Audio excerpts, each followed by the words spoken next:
My son posted a photo from the deck of the world's largest cruise ship champagne glasses clinking under the sunlight, the ocean stretching endlessly behind them. The caption was just one sentence: family vacation, just the three of us. He was right, in a way that was cold and cruel. They brought their biological son. They brought expensive luggage and perfect smiles. But my 8-year-old adopted granddaughter was left behind in a dark house next to a loaf of bread that had already started growing green mold and a scribbled note, "Be good." They thought I was just a retired old man who wouldn't notice. They forgot who I used to be, and that there are some people I never leave behind. Hi everyone. I'm truly grateful you chose to be here with me today. It means more than you know that you pressed play on this story. Before we continue, take a moment and tell me in the comments where you're watching from. I love seeing how far this community reaches and reading every single location you share. Also, please note, parts of this story have been enhanced with fictional details for storytelling and educational purposes. Any similarity to actual names or places is purely coincidental, but the message I'm sharing with you is meant to inspire and empower. The red numbers on my digital alarm clock read 2:03 a.m. In my line of work, at least the line of work I used to be in sleep, was a privilege, not a guarantee. Years of deployments had trained my body to snap awake without hesitation. No fog, no confusion. So, when my phone buzzed against the wooden nightstand, I was alert before my hand even wrapped around it. I expected a wrong number, maybe a late-night spam call. Instead, I heard a child trying not to cry. "Grandpa?" The whisper was so faint I almost thought I imagined it. But I knew that voice. Mia, my 8-year-old granddaughter. Mia. I pushed myself upright, the sheet sliding down to my waist. "Why are you whispering? What's going on?" "Grandpa, I'm thirsty." For a second I was confused, thirsty. It was 2 in the morning. Her bedroom was down the hallway from her parents. Brett and Courtney slept heavily, but not so heavily that they wouldn't wake for their child. "Sweetheart, wake your dad and ask him for water. It's late." "I can't." Her voice cracked, splintering at the edges. "The door is locked, Grandpa. The big door." My stomach tightened. "What big door?" "All of them. The front door, the back door, the garage door." I knocked on Mommy and Daddy's room, but nobody answered. "I think they're gone. It's dark. I heard something downstairs and I'm scared." The cold hit me instantly. Not fear, clarity. A rush of ice through my bloodstream that sharpened everything. I didn't ask her to double check. I didn't waste time with disbelief. 30 years in the military teaches you to trust the warning siren in your gut.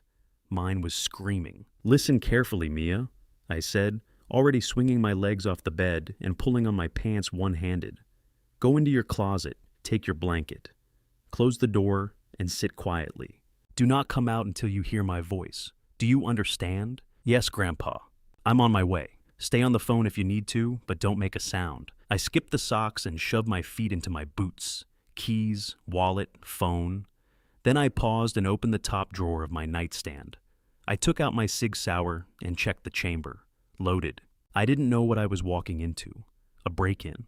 An accident.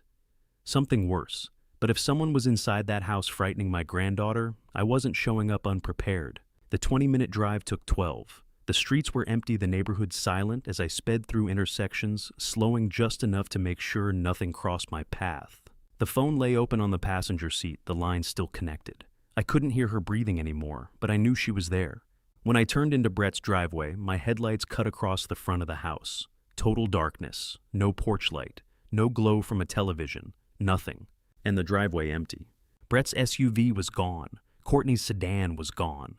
The quiet felt wrong. Heavy, intentional. I killed the engine and grabbed the spare key I kept in the glove compartment. My hand rested on the pistol tucked inside my jacket pocket as I ran to the front door and unlocked it. "Mia," I called as I stepped inside. Silence.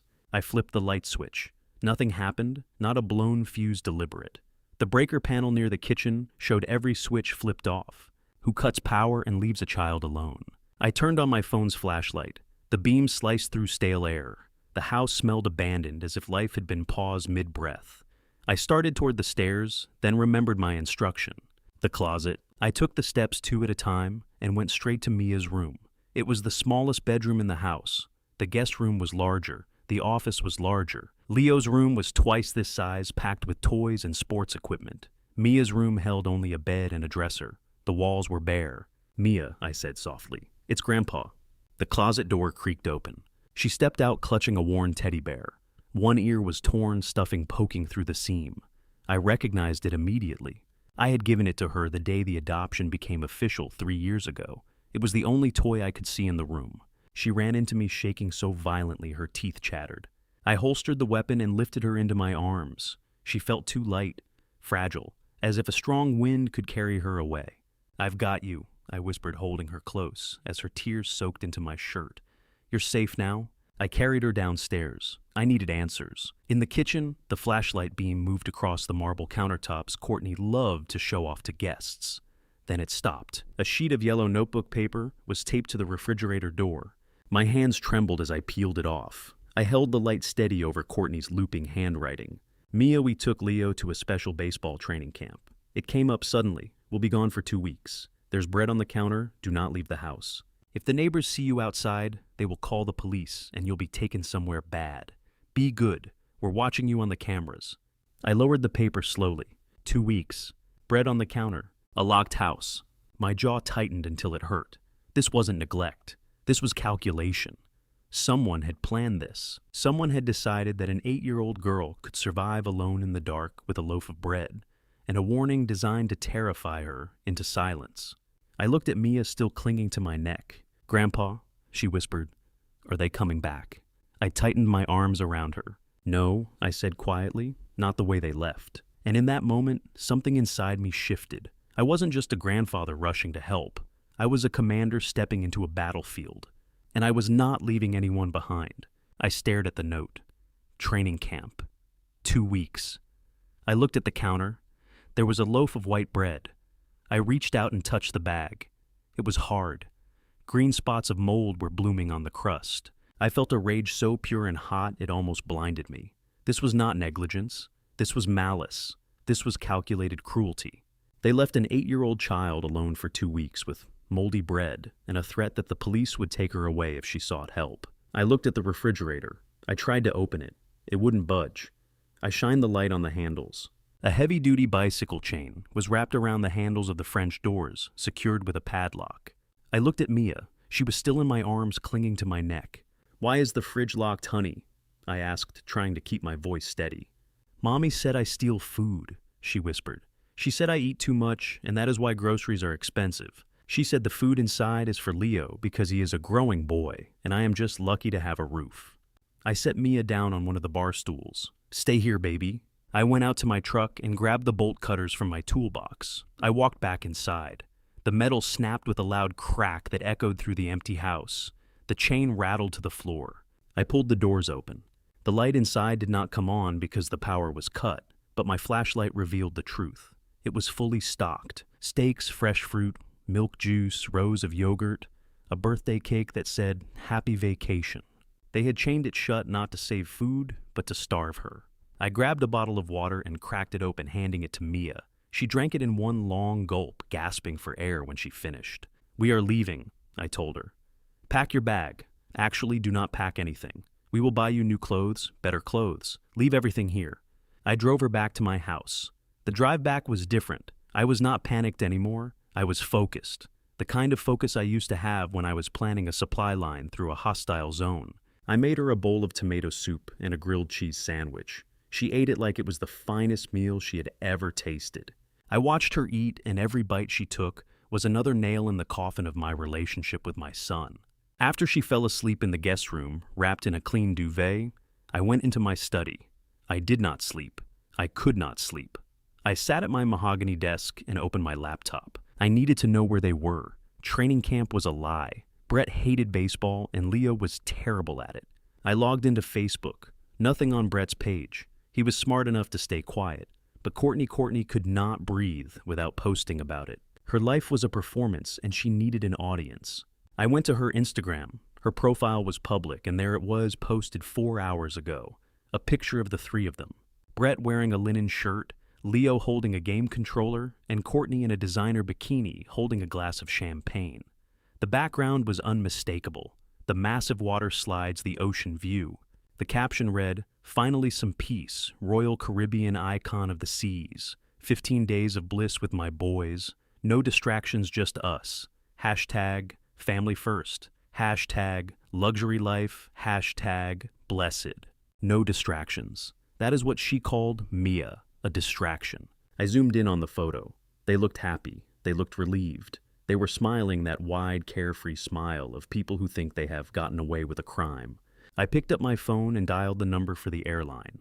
I have been a platinum member for 20 years, and I know how to get information. I told the agent I was Brett's father, and I wanted to confirm their return flight details to pick them up. I gave his date of birth. It was a security breach, but the agent sounded tired, and I sounded authoritative. "Oh yes, Mr. Hawthorne," the agent said. "The tickets for Brett Courtney and Leo Hawthorne were booked 6 months ago. Round trip to Miami first class." 6 months. I hung up the phone. My hand was gripping the mouse so hard the plastic creaked. This was not last minute. This was not an emergency. They had planned this for half a year. For 6 months, they sat at the dinner table with Mia, knowing they were going to leave her behind like a piece of unwanted furniture. They had saved money. They had booked tickets. They had probably bought that bicycle chain weeks ago. I looked at the calendar on my wall. Today was Tuesday. The ship had just left the port of Miami yesterday. Their first stop was Nassau, Bahamas tomorrow. I looked at the photo of my son one more time. He looked like me. He had my eyes, my chin, but he did not have my spine. He was a coward who let his wife abuse a child because it was easier than fighting her. I closed the laptop. The sad grandfather who wanted everyone to get along died in that cold, dark kitchen tonight. Frank Hawthorne, the logistics commander, was back. I opened my safe. I moved past the stack of bonds and the deed to my house. I reached to the back where I kept my emergency cash, a thick stack of $100 bills wrapped in a rubber band. I call it my war chest. I counted out $10,000, then another 10. "I am not just going to rescue Mia," I whispered to the empty room. "I am going to destroy their vacation. I am going to destroy their reputation. And then I am going to take my granddaughter back forever." I booked 2 tickets to Nassau one way. The sun was just starting to rise, turning the sky a blood red. It was fitting, because I was coming for blood. The automatic sliding doors of the departures terminal parted, and a wall of noise hit us instantly. It was the specific frequency of travel chaos. Crying babies, rolling suitcases clattering over tile, the droning voice of the intercom announcing delays. For most people, this environment is a headache. For me, it was just another logistical puzzle to solve. I held Mia's hand tightly. Her palm was sweating. She was wearing a t-shirt I had bought her at a 24-hour superstore on the way to the airport, because we had left her clothes behind in that house of horrors. It was pink and slightly too big, but she looked clean. She looked cared for. That was all that mattered. We joined the line for the check-in counter. It was long, winding back and forth between the tensile barriers like a snake. The digital board above us flashed the flight information. Miami to Nassau. Departing in 2 hours. We were cutting it close, but in my experience, the best missions are the ones where you do not have time to overthink. I looked down at Mia. She was staring at her feet, avoiding eye contact with the other travelers. "Grandpa, are you sure we can go?" she asked softly. "Mommy said tickets cost $1 million. I squeezed her hand. "Mommy lies, Mia. We are going." We finally reached the front of the line. The agent was a young woman with tired eyes and a name tag that read Sarah. She looked like she had been yelled at 5 times already this morning. I gave her my most polite smile, the one I used to reserve for generals and diplomats. 2 one-way tickets to Nassau, please. First class if you have it." Mia's eyes widened. First class. To her, that was a concept from movies, not real life. Sarah typed on her keyboard, her long acrylic nails clicking rhythmically. She asked for my passport and Mia's birth certificate, which I luckily kept in my own safe deposit box.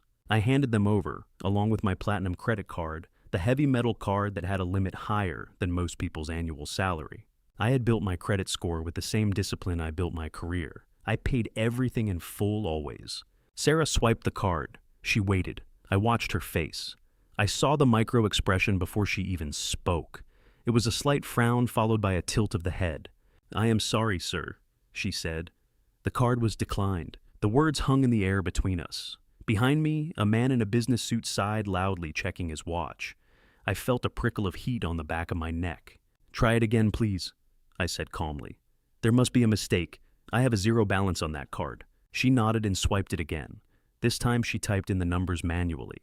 She hit enter. A long pause. Then she looked up at me with something worse than annoyance. Pity. "It is declined again, sir. It says do not honor. You might want to call your bank." The man behind me groaned. "Buddy, if you cannot pay, move aside. Some of us have places to be." I turned around slowly. I did not raise my voice. I just looked at him with the same look I used to give fresh recruits who forgot to polish their boots. The look that says, "I have survived wars. Do not test me over a boarding pass." He shut his mouth and looked down at his phone. I stepped to the side of the counter, but I did not leave. Mia was trembling. "Did I do something wrong, Grandpa?" she whispered. "No, honey, this is just a computer error. Stand right here next to my leg." I pulled out my phone and dialed the priority number on the back of my card. It rang once. "This is William Hawthorne. Authorization code Zulu Tango Niner. Why is my card being rejected?" "Mr. Hawthorne." The voice on the other end was smooth, professional. "We put a freeze on the account due to suspicious activity. We noticed a large cash withdrawal at a branch counter yesterday afternoon that drained the available liquid limit. Since it was an in-person transaction, we assumed it was you, but the subsequent travel purchase flagged our fraud algorithm." I froze. A cash withdrawal in person. "I did not make a withdrawal," I said, my voice dropping an octave. "How much?" $25,000, sir. It was done at the branch on Main Street. The teller verified the signature on file. I closed my eyes. Main Street. That was where Brett worked. He was not just a customer. He was the branch manager. He knew the tellers. He knew the protocols. And he knew exactly how to forge my signature because he had spent his whole life practicing it on report cards. He did not want me to see. The betrayal hit me harder than the financial loss. It was not just theft. It was an execution. He had cleaned me out to fund his paradise. He wanted to make sure that even if I found out about Mia, I would be too broke to do anything about it. He thought he had stranded me. He thought he had cut my supply lines. He forgot who he was dealing with. "Sir, do you want to dispute the charge?" the banker asked. "No," I said coldly. "Leave it. I will handle it personally." I hung up. I looked at Sarah, the ticket agent. She was already waving the rude businessman forward. "Excuse me," I said, stepping back in front of him. "I am not finished, sir. If the card is declined, there is nothing I can do." Sarah said, her patience wearing thin. I did not argue. I did not beg. I simply knelt down on one knee right there on the polished airport floor.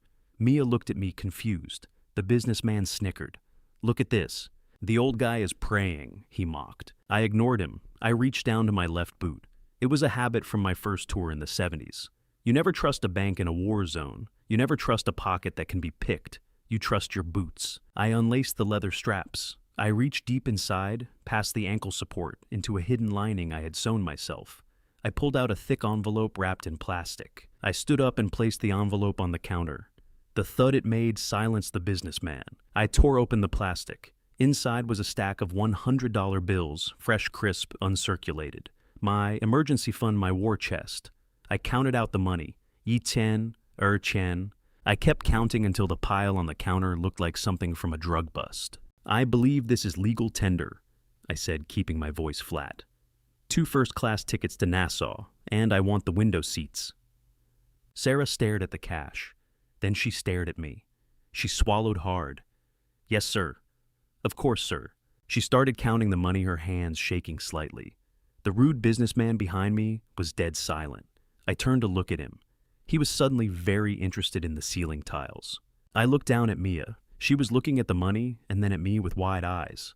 "Hey, Grandpa, why do you have money in your shoe?" "Because banks can make mistakes, Mia," I said loud enough for the people around us to hear. "And because sometimes the people you trust the most are the ones who steal from you, but you never let them stop the mission. Do you understand?" She nodded solemnly. Sarah handed me the boarding passes. Her attitude had completely changed. There was respect in her eyes now, or maybe fear. I did not care which. "Thank you, Mr. Hawthorne. Have a safe flight." I took the tickets. I took Mia's hand. We walked towards security. I could feel the weight of the remaining cash pressing against my ankle. It was uncomfortable, but it was a good pain. It was the feeling of ammunition. Brett thought he had disarmed me. He thought he had left me helpless, but all he had done was force me to go back to my roots.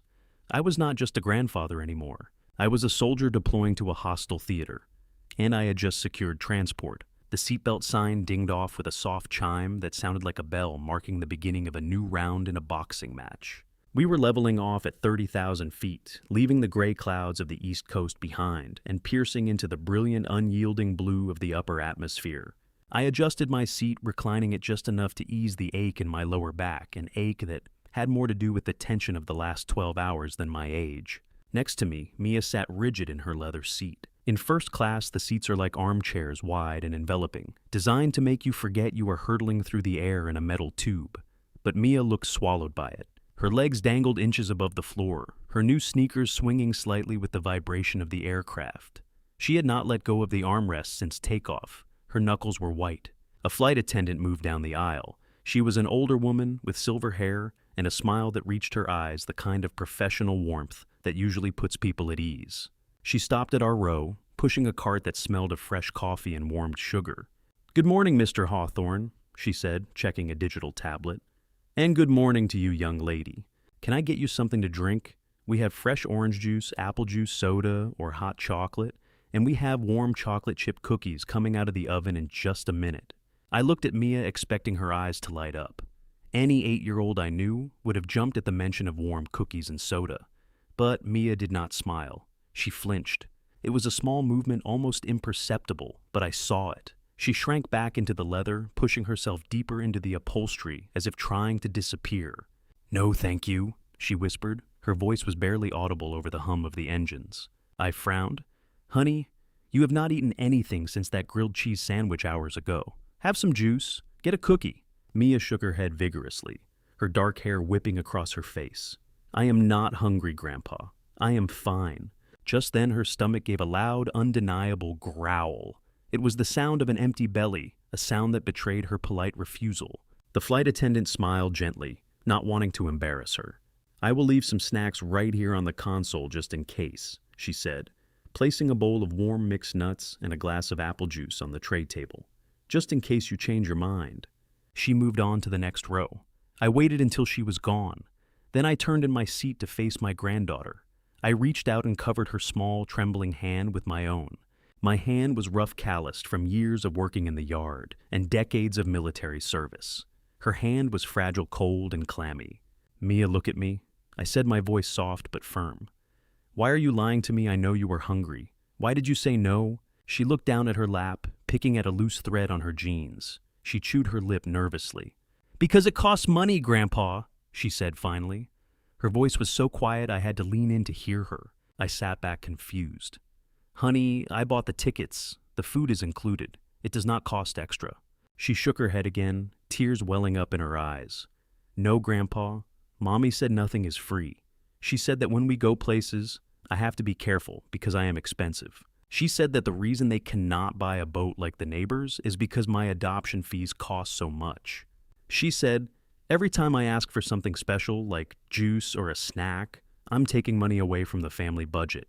She said, if I am not careful, we will not be able to pay the electric bill and the lights will go out and it will be my fault." I felt the air leave my lungs. It was a physical blow harder than any punch I had ever taken in a bar fight or a training exercise. This was not just physical neglect. This was psychological warfare. Courtney was not just starving Mia's body. She was poisoning her mind. She was building a narrative where an 8-year-old child was responsible for the family's financial stability. I looked out the window at the endless white horizon. I tried to control the rage boiling in my chest. I thought about the receipts I had seen in Brett's office when I helped him with his taxes last year. Courtney's handbags cost $3,000 each. Brett's golf club membership was $500 a month. They drove luxury cars. They drank imported wine. And yet they had looked this little girl in the eye and told her that a $3 soda was the reason they were struggling. They were gaslighting her.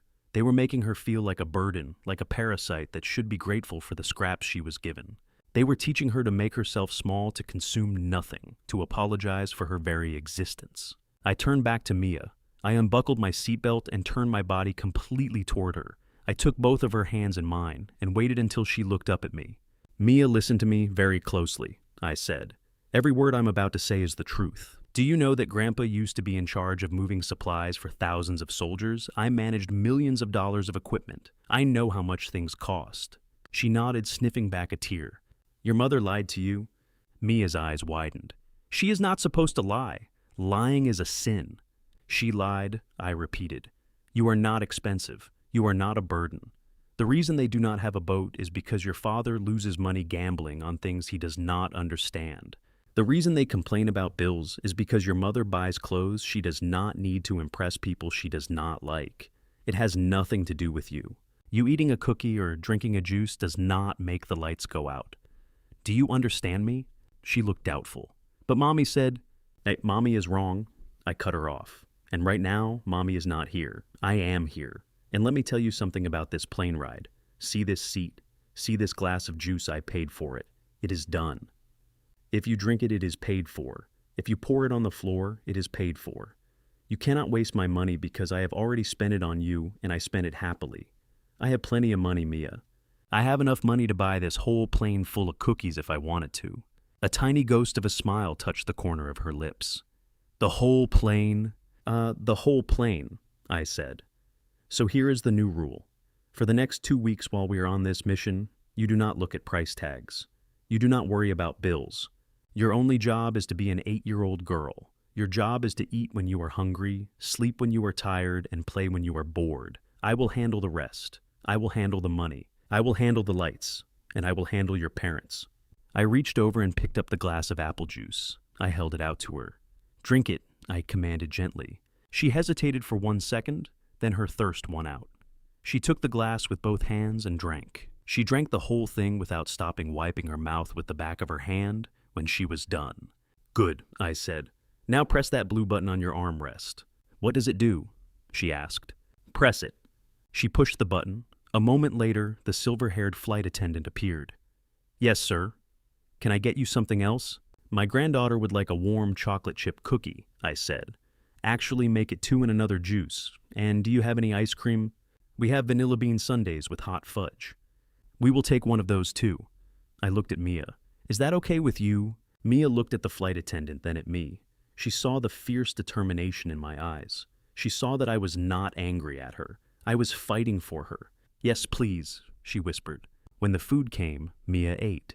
She ate with a focus that broke my heart. She ate the cookies, she ate the ice cream, she ate the nuts. And with every bite I saw her. Shoulders relax a little more. I saw the terrified little prisoner fading, and a child starting to emerge. I leaned back in my seat, watching her scrape the last of the hot fudge from the bowl. I made a silent vow to the universe, and to the God I had not prayed to in years. They had spent years making her feel worthless. I had 2 weeks to undo it. Mia, I said. She looked up, chocolate smeared on her cheek. Yes, Grandpa, I want you to remember this feeling. Being full, being safe, being warm, because this is how it is going to be from now on. No one is ever going to lock a fridge on you again. No one is ever going to tell you that you are too expensive to love. Not while I am breathing. She looked at me for a long time, studying my face, searching for any sign of deception. Then she nodded slowly. Okay, Grandpa, she said. We hit a patch of turbulence then. The plane dipped suddenly and the seatbelt sign chimed back on. Mia gasped and reached for my hand again. I held it tight. I did not flinch. I was a rock. I would be her rock. The turbulence was just beginning. The real storm was waiting for us in Nassau, and I was ready to fly straight into it. The humidity in Nassau hit us like a wet towel the moment we stepped out of the air-conditioned airport terminal. It was not the pleasant warmth of a tropical vacation. It was a suffocating heavy heat that smelled of diesel fumes, roasting asphalt, and too many bodies pressed into too small a space. We took a taxi to the cruise port. The driver was a man with gold teeth who wanted to talk about the weather and the best places to buy rum cakes. I ignored him. I sat in the back seat with Mia, watching the colorful blur of the island whip past the window. My mind was not on the scenery. It was calculating timelines. The Icon of the Seas had docked at 7 this morning. It was scheduled to leave at 5 o'clock in the afternoon. It was currently 11:30. We had less than 6 hours to find them, confront them, and get off that ship before it sailed for open waters again. When we arrived at the Prince George Wharf, it was absolute bedlam. Thousands of tourists were pouring off the ships like ants from a kicked hill. They wore matching t-shirts and floppy hats, their skin already turning pink under the relentless sun. The noise was deafening. Steel drum music clashed with the shouting of tour operators and the honking of buses. I gripped Mia's hand so tight her knuckles turned white. Stay close to my leg, I told her. Do not let go for any reason. If you get lost, you stand still and scream my name. Do you understand?" She nodded, her eyes wide with sensory overload. She looked like a terrified mouse in a stampede of elephants. We pushed through the crowd toward the security checkpoint for the Royal Caribbean dock. This was the first hurdle. You cannot just walk onto a cruise ship. It is a floating fortress. They have metal detectors, X-ray machines, and guards who take their jobs very seriously. I approached the main gate. A large man in a white uniform held up a hand to stop us. He looked tired and sweaty and entirely uninterested in hearing a sob story. ID and C-Pass cards. He droned without looking me in the eye. "I do not have a C-Pass card," I said, my voice cutting through the noise of the crowd. "I am here to purchase a day pass for the ship." He laughed a short, dry bark of a laugh. "Day passes are sold online, sir, months in advance. The ship is at full capacity. Unless you are a registered guest or crew, you are not getting past this yellow line. Step aside, please. You are blocking the flow." I did not step aside. I planted my feet. I had dealt with checkpoints in Baghdad and border crossings in Germany. I knew that every barrier has a key, and usually that key is confidence backed by leverage. "I am not a tourist," I said, stepping closer to him so he had to look at me. "My son is on that ship. He has my property. I need 2 hours. I am willing to pay the premium gate price." "Look, old man." The guard sighed, putting his hand on his belt. "I do not care if your son is the King of England. No pass, no entry. Now move before I call the police." Mia shrank behind me, trembling. She tugged on my shirt. "Grandpa, let's go. He is scary." I looked at the guard. I looked at the line of wealthy tourists breezing past us, flashing their plastic cards. I realized that following the rules was a luxury for people who had time. I did not have time. I reached into my pocket and pulled out the money clip. I peeled off 5 $100 bills. I folded them small into the palm of my hand. I leaned in. "Listen to me closely. I am a 70-year-old veteran with a scared child. I am not a threat to your ship. I am just a grandfather trying to fix a mistake. I need you to point me to the supervisor who handles VIP guest lists. I know there is always a list for late additions. There is always a quota for local dignitaries and emergency family visits." I pressed the folded bills into his hand. It was a smooth motion, practiced over decades of getting things done, in places where the rules were flexible. He looked down at his hand. Then he looked at Mia. He saw the fear in her eyes. He saw the determination in mine. The bureaucracy in his face softened just a fraction. "Go to the blue tent on the far left," he muttered, pointing away from the main crowd.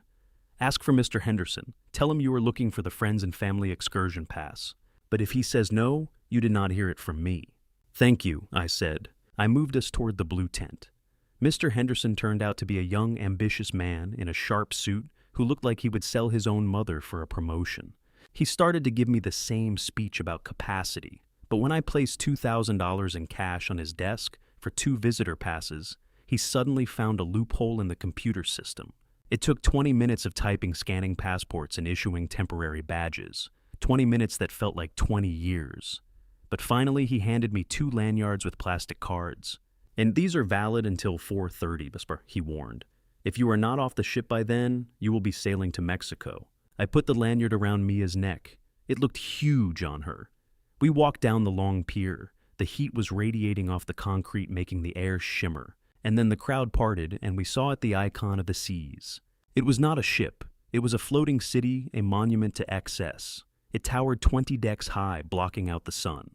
It was painted in garish white and teal, with water slides coiling around the top like colorful intestines. It was massive, loud, and arrogant. It was exactly the kind of thing my son Brett would love. It was a place where you could pretend the real world did not exist. I looked up at the balconies lining the side of the ship. Thousands of them. Somewhere in that metal belly, my son was drinking a cocktail paid for with his daughter's future. Somewhere in there, they were laughing. I adjusted the sunglasses on my nose. I checked the time. 12:15.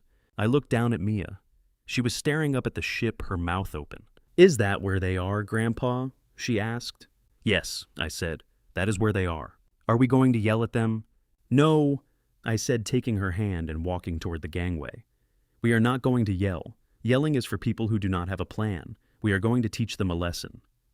We stepped onto the metal ramp. The sound of our footsteps on the steel was heavy and final. We were boarding the enemy vessel. The hunt was over. The ambush was about to begin.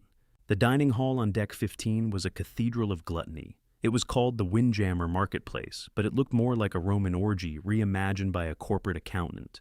The air was thick with the smell of melted butter garlic roasting meat and the sugary chemical tang of artificial tropical punches. It was a sensory assault. Everywhere I looked, there were mountains of food, pyramids of chilled shrimp glistening under the halogen lights, carving stations where prime rib was sliced into thick slabs by men in tall white hats, towers of desserts that defied gravity. I held Mia's hand as we navigated through the maze of tables. She was walking with a limp, not because she was injured, but because she was overwhelmed. Her eyes darted from the overflowing plates of strangers to the floor. She had spent the last 2 days rationing a loaf of moldy bread, and now she was walking through a room where people were throwing away half-eaten steaks because they were too full to finish them. The waste was obscene. It was a physical manifestation of the entitlement that had almost killed my granddaughter. I scanned the room. It was crowded, but finding them was not difficult. You just had to look for the center of attention, or at least the people who were desperately trying to be the center of attention. I saw the ring light first. It was a small portable halo of white LED light clamped onto the edge of a table near the floor-to-ceiling windows. The best seat in the house, naturally. The light was pointed directly at a woman with perfectly coiffed blonde hair and a white linen dress that probably cost more than my truck. Courtney. She was holding a glass of rosé wine in one hand and gesturing with the other, talking animatedly to her phone screen. She was performing. She was selling the fantasy of the perfect mother, enjoying a well-deserved break. Sitting across from her was Brett, my son. He was wearing a floral shirt, unbuttoned one too many buttons down. He looked sunburnt and soft. His face was flushed with alcohol, and he was laughing at something Courtney was saying to her invisible audience. In front of him sat a silver platter that took up half the table. A massive bright red lobster steamed in its shell, surrounded by mussels and corn on the cob. And then there was Leo, my 10-year-old grandson. He was sitting at the end of the table, slumped over a tablet. He was wearing noise-canceling headphones, completely checked out from his parents. In front of him was a plate of chicken nuggets and fries that had gone cold. He looked bored. He looked lonely. I felt a squeeze on my hand. I looked down. Mia had stopped walking. She was staring at the table. Her lower lip was trembling. "Grandpa," she whispered. "Is that Daddy?" "Yes, honey," I said. "That is Daddy." "Is he going to be mad at us for coming?" I knelt down on one knee right there in the middle of the buffet line, blocking a man with a plate full of nachos. I looked her in the eye. "He has lost the right to be mad, Mia. He has lost the right to be anything but ashamed. You stay right behind me. Do not say a word. Just watch." I stood up. I adjusted my shirt. I checked the pocket where I kept the yellow note. The paper felt heavy like a lead weight. We moved forward. I approached them from behind Brett's chair.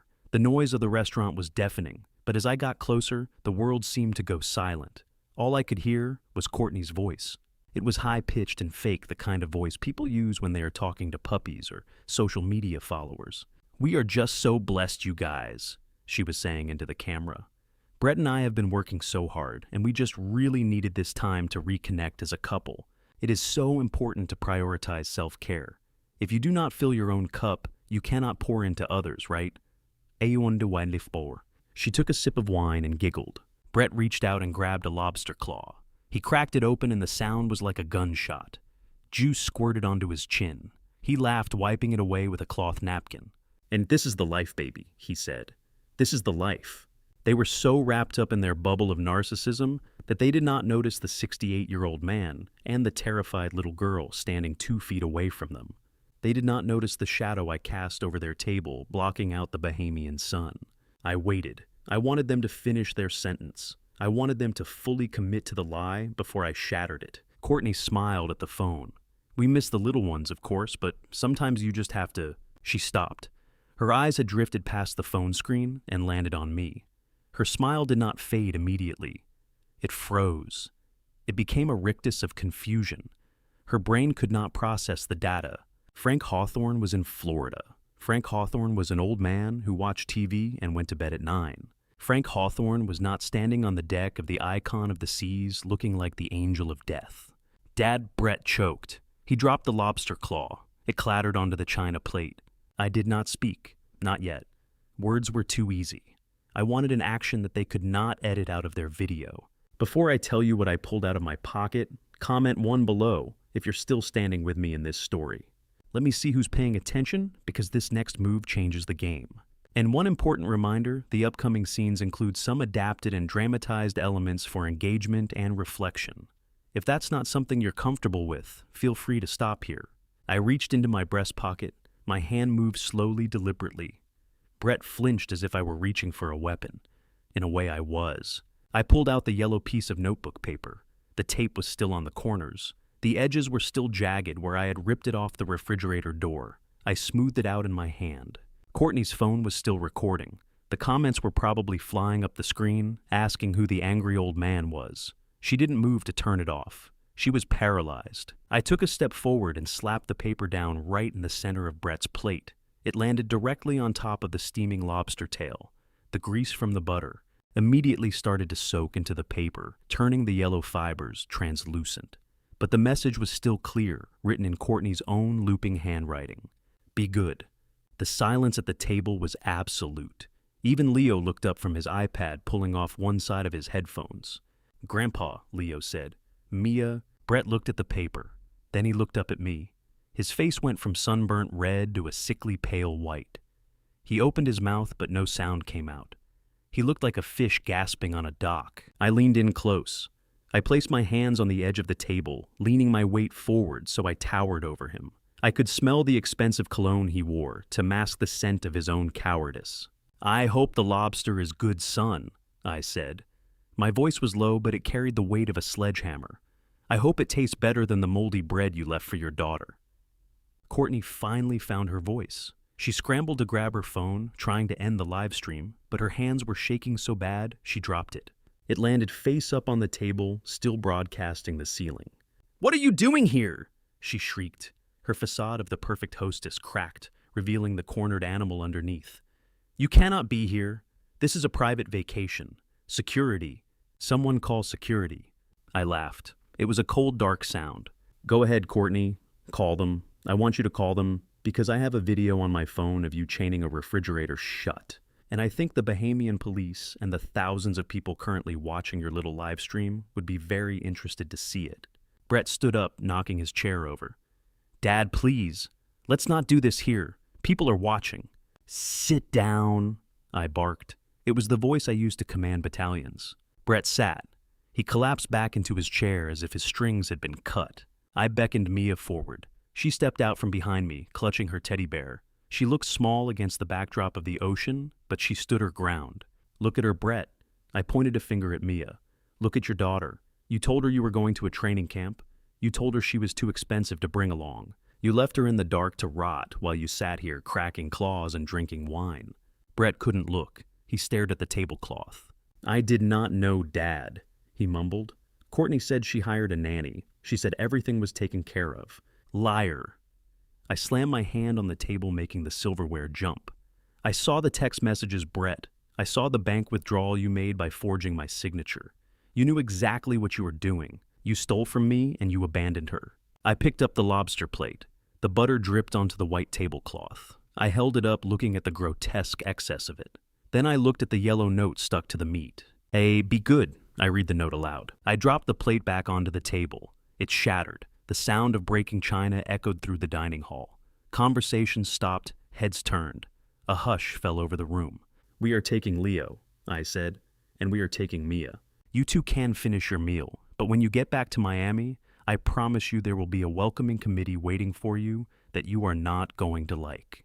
I turned to Leo. Pack your things, son. We are moving to a different room. Leo didn't hesitate. He grabbed his iPad and stood up.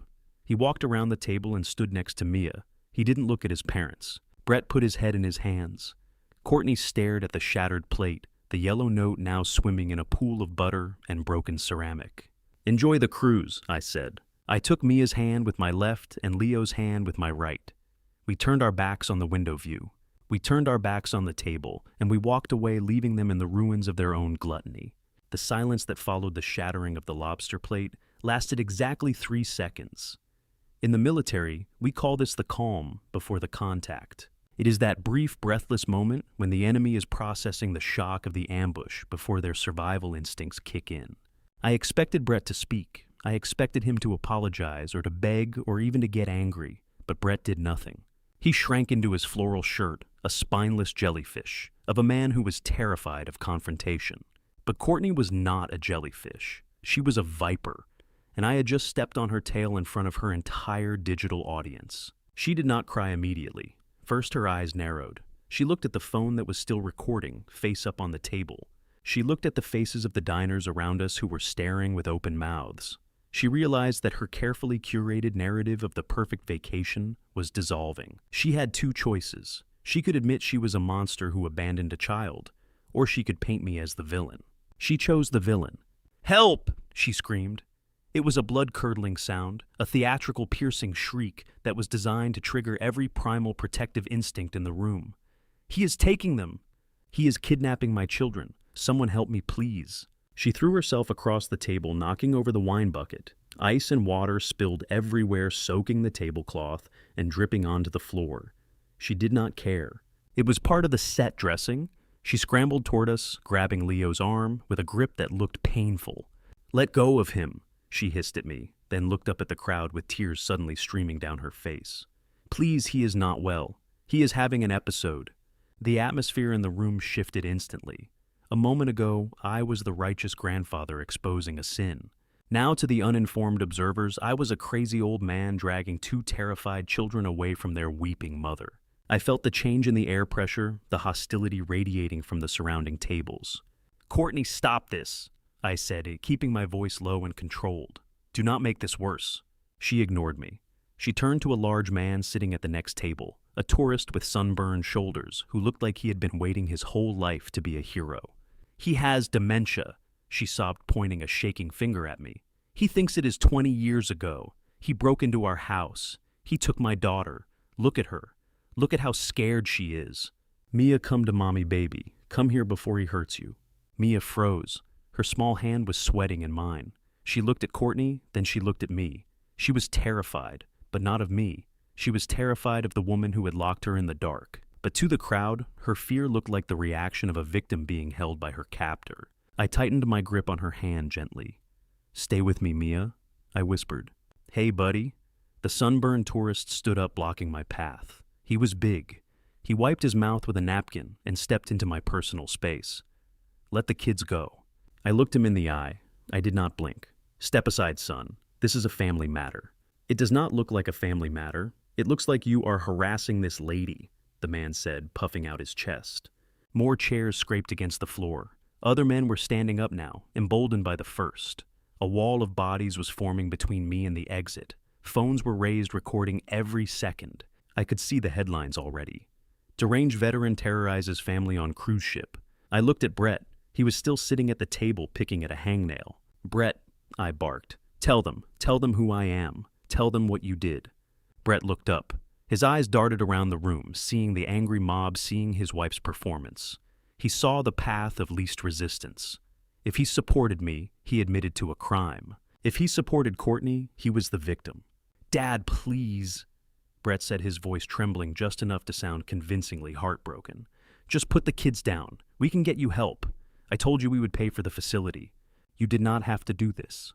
The betrayal was so sharp I almost laughed. He was doubling down. He was using the lie about the nursing home, the lie he had used to try and steal my house, to discredit me now. The mob murmured in agreement. "Oh, that is so sad. He belongs in a facility. Poor family." Courtney saw she was winning. She lunged forward, not for Leo, but for Mia. She tried to snatch Mia's other hand. "Get your hands off her," I snarled, stepping between them. "Do not touch her." Courtney screamed, recoiling as if I had hit her. She looked at the camera phones. "Did you see that he hit me? He just hit me." I had not touched her. I had simply blocked her path. But in the court of public opinion, the truth does not matter. Only the angle of the camera matters. Suddenly, the doors to the restaurant burst open. "Security, move aside. Make a hole." 4 men in white uniforms marched in. They were not the gate guards I had bribed. These were the ship's tactical security team. They carried tasers and zip ties. They moved with a coordination that told me they were former military or police. They assessed the scene in seconds. Screaming woman, crying children, angry crowd, and in the center of it all, an older man with a rigid posture and clenched fists. "Sir?" The lead officer, a man with a thick neck and a radio clipped to his shoulder, stepped forward. His hand hovered over the taser on his belt. "I need you to release the minors and step away from the family. Now." "I am the family," I said calmly. "I am the grandfather. These children are in danger with these people." "Sir, I'm not going to ask you twice. Release the children. Put your hands where I can see them." I looked at Mia. If I let go now, Courtney would take her. They would drag her back to that cabin. They would gaslight her into believing I was crazy. I would be thrown in the ship's brig. And by the time we reached Miami, the narrative would be set in stone. But if I resisted, if I fought back physically, I would be tackled, tased, and arrested. I would lose any legal standing I had. I would be just another violent criminal. It was a tactical checkmate. Courtney knew it. She was smirking behind her hands, wiping away fake tears, while her eyes gleamed with malice. I made a calculation. I had to de-escalate physically to escalate legally. "It is okay, Mia," I said softly, kneeling down so I was eye level with her. "I am not leaving you, I promise. But I have to talk to these men. Go stand by Leo. Do not let anyone take you out of this room." I let go of her hand. It felt like letting go of a lifeline.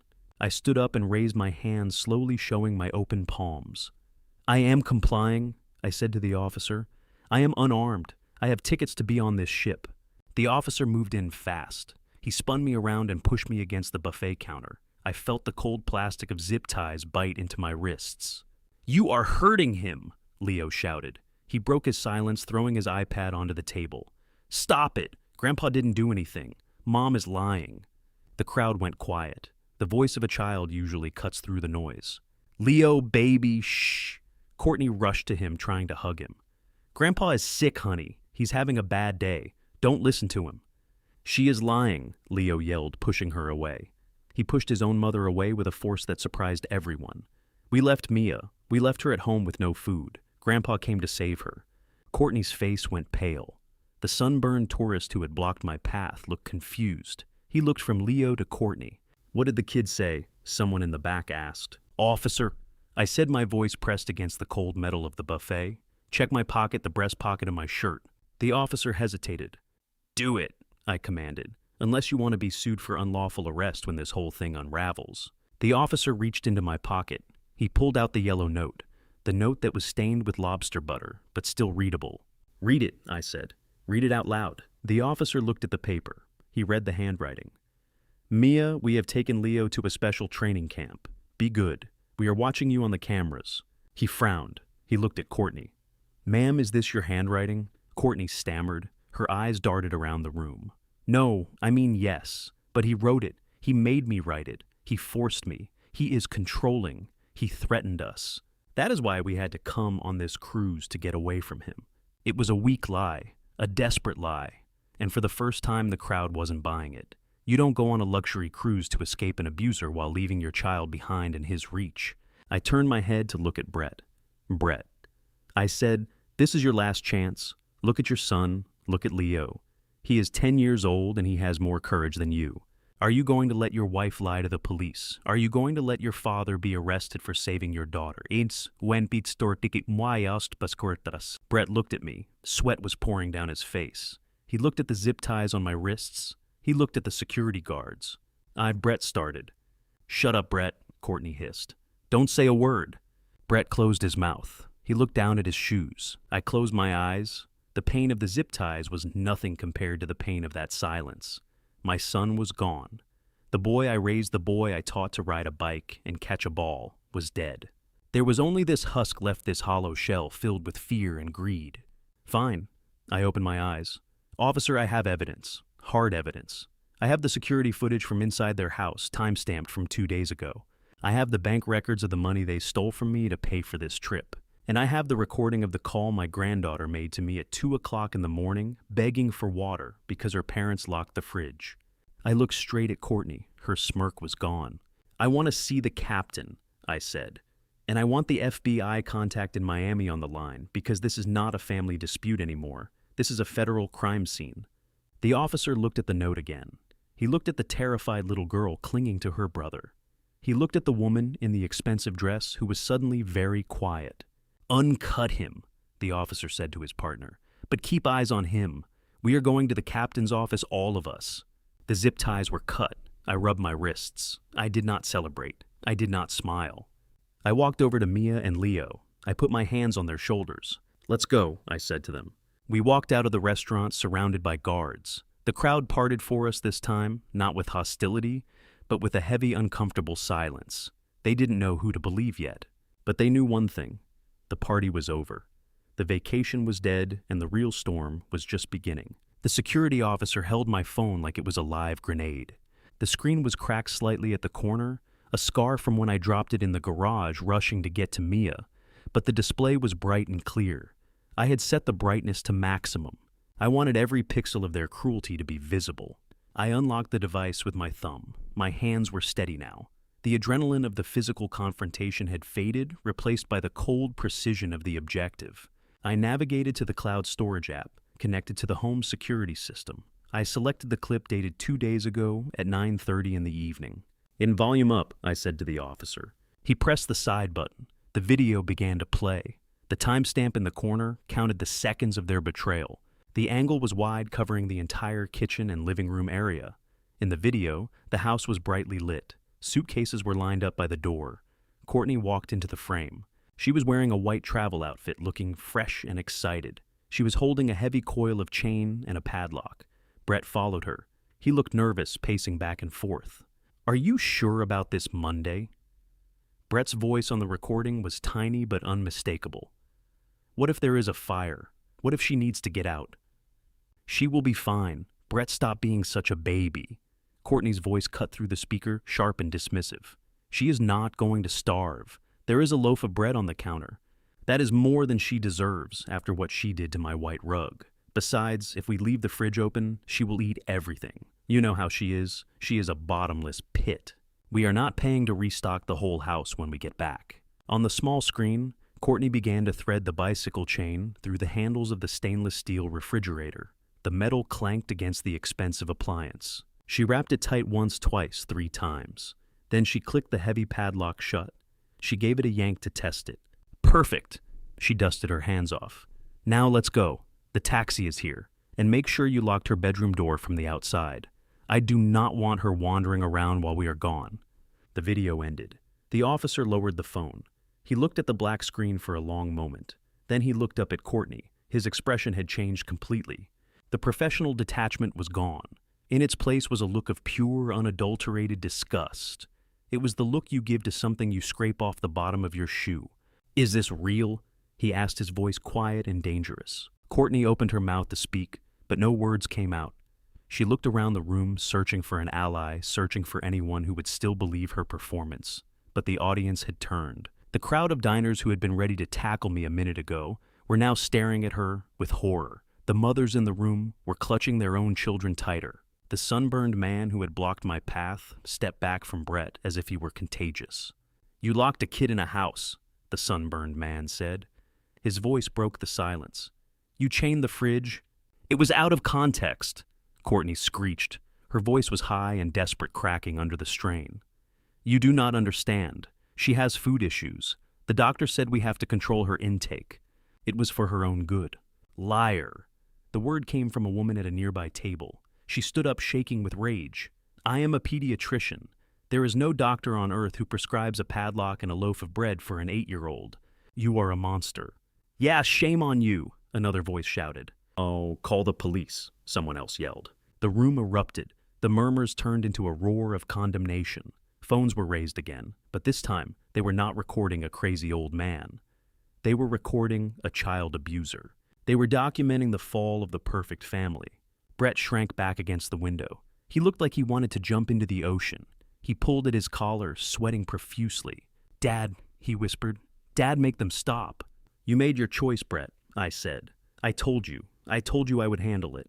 The officer spoke into his radio. His voice was urgent. "Control. This is Alpha 1. I have a code red situation in the Windjammer. I need the captain and the staff captain immediately. We have a confirm on child endangerment. I repeat, confirm. We need an isolation team." Courtney lunged for the phone, trying to snatch it from the officer's hand. "Delete that!" she screamed. "You cannot show that. That is private property. That is inside my house. You are violating my privacy." The officer caught her wrist. He did not twist it. He just held it firm. "Ma'am, do not touch me. Step back." Suddenly the crowd parted. A hush fell over the room again, but this was different. This was the silence of authority. Captain Johansson walked in. He was a tall man with silver hair and 4 gold stripes on his shoulder boards. He moved with the weight of maritime law. He did not look at the crowd. He did not look at the food. He looked straight at his security officer. "Report," the captain said. The officer handed him my phone. He played the video again. The captain watched it. He watched the chain. He heard the voice. He watched it all the way to the end without blinking. When it was finished, he handed the phone back to the officer. He turned to Brett and Courtney. His face was like granite. "In 30 years at sea," the captain said, his voice low and resonant, "I have seen smugglers. I have seen brawls. I have seen people at their absolute worst. But I have never seen anything quite as cowardly as this. Captain, please." Courtney tried to turn on the charm, batting her eyelashes. "It is a misunderstanding. My father-in-law, he is very vindictive." "Be quiet." The captain's voice cracked like a whip. "You have no rights on this vessel anymore. You are not guests. You are liabilities." He turned to the security team. "Escort Mr. and Mrs. Hawthorne to the brig. They are to be confined to separate holding cells until we reach the port of Miami. They are not to have contact with anyone. Confiscate their devices." "But we paid for a suite," Brett protested weakly. "We paid $20,000. "Your refund will be processed by the prison system," the captain said. "Get them out of my sight." 2 guards stepped forward. They took Brett and Courtney by the arms. There were no zip ties this time, just firm, unyielding grips.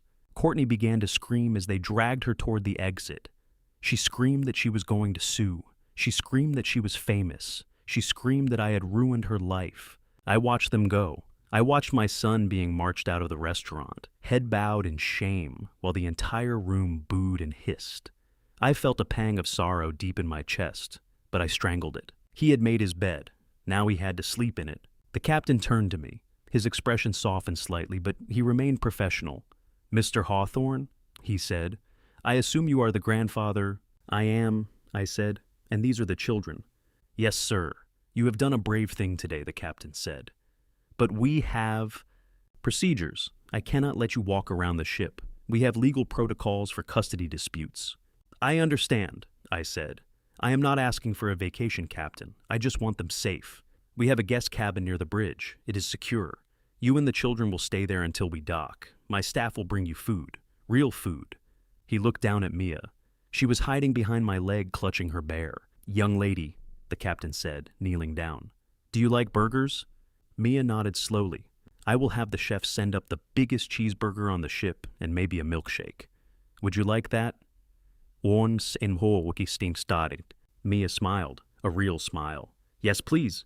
The captain stood up. "Follow me." We walked out of the dining hall. We walked past the tables of half-eaten food. We walked past the staring crowds. But this time, we walked with our heads high.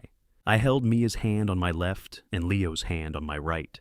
The walk of shame for my son was a victory march for us. We were leaving the chaos behind. We were going to a quiet room. We were going to be safe. And for the first time in 2 days, I allowed myself to take a deep breath. The air in the hallway smelled clean. It smelled like justice. The guest cabin near the bridge was not a prison cell, but it felt like a bunker. It was small, functional, and silent. The only sound was the hum of the ship's ventilation system and the rhythmic chewing of 2 hungry children. Mia and Leo sat on the floor, their backs against the bed, devouring the cheeseburgers the captain had promised. They ate with a kind of desperate focus that made my chest ache. They were not just filling their stomachs. They were filling a void of safety that had been hollowed out by their own parents. I sat in the single armchair by the porthole watching the ocean churn below us. The water was a deep bruised purple in the fading light. We were moving. The ship was still sailing toward its next destination, but for us the journey had stopped. We were in limbo, waiting for the real world to catch up with us in Miami. I checked my watch. It had been 2 hours since the scene in the restaurant. 2 hours since I watched my son being dragged away by security. I should have felt triumphant.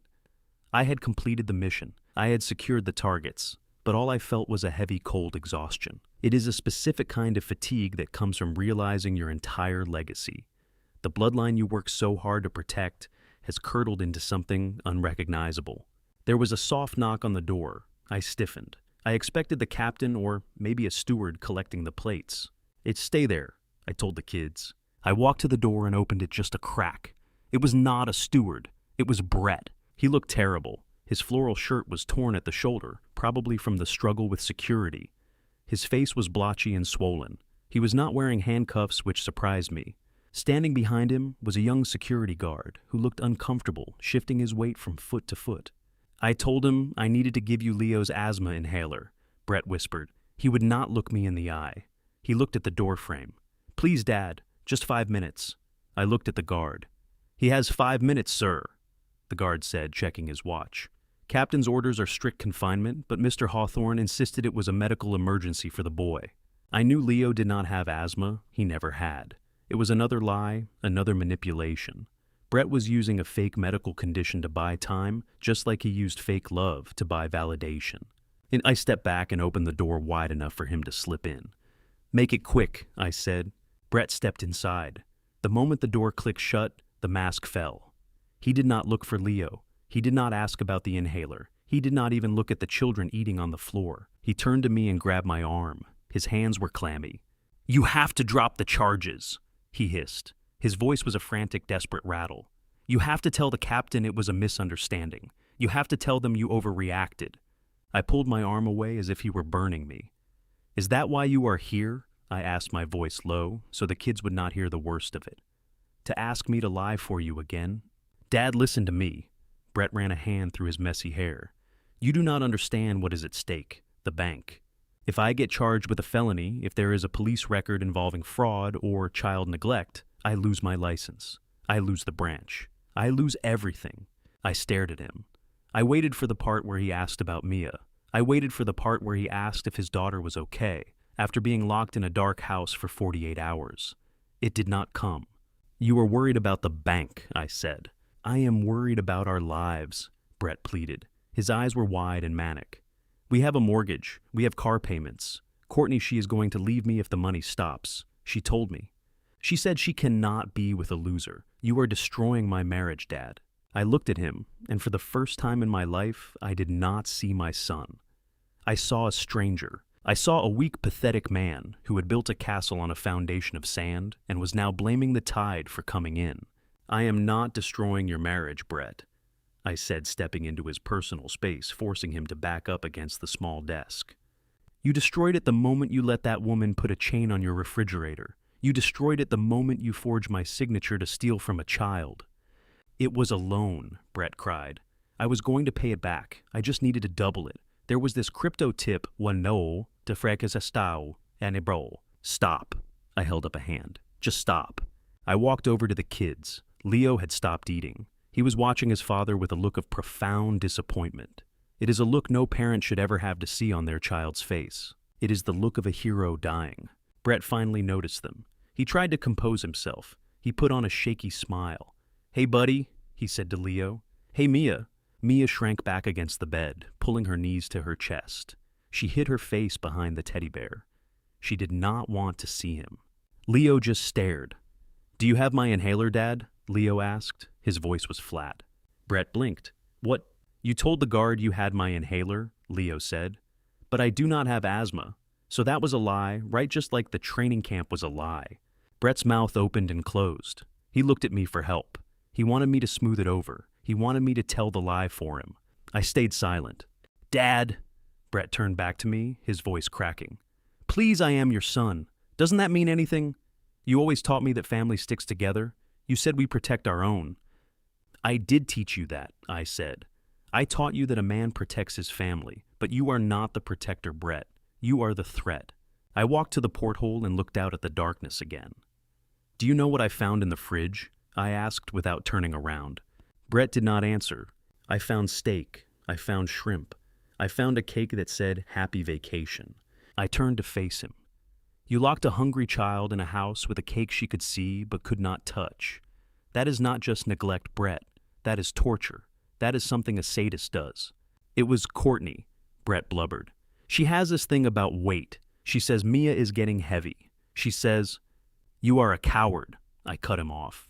You are a coward who hides behind his wife's cruelty because it is easier than being a man. You let her starve your daughter because you didn't want to have an argument. You let her steal my money because you were too scared to tell her you were broke. I took a step closer to him. And now you are here not to apologize to Mia, but to beg me to save your job. You are afraid of losing your title. You are afraid of the neighbors finding out you are not the big shot banker you pretend to be. You are afraid of being poor. I leaned in until I could smell the fear on him. Well, get used to it, son, because poor is exactly what you are going to be.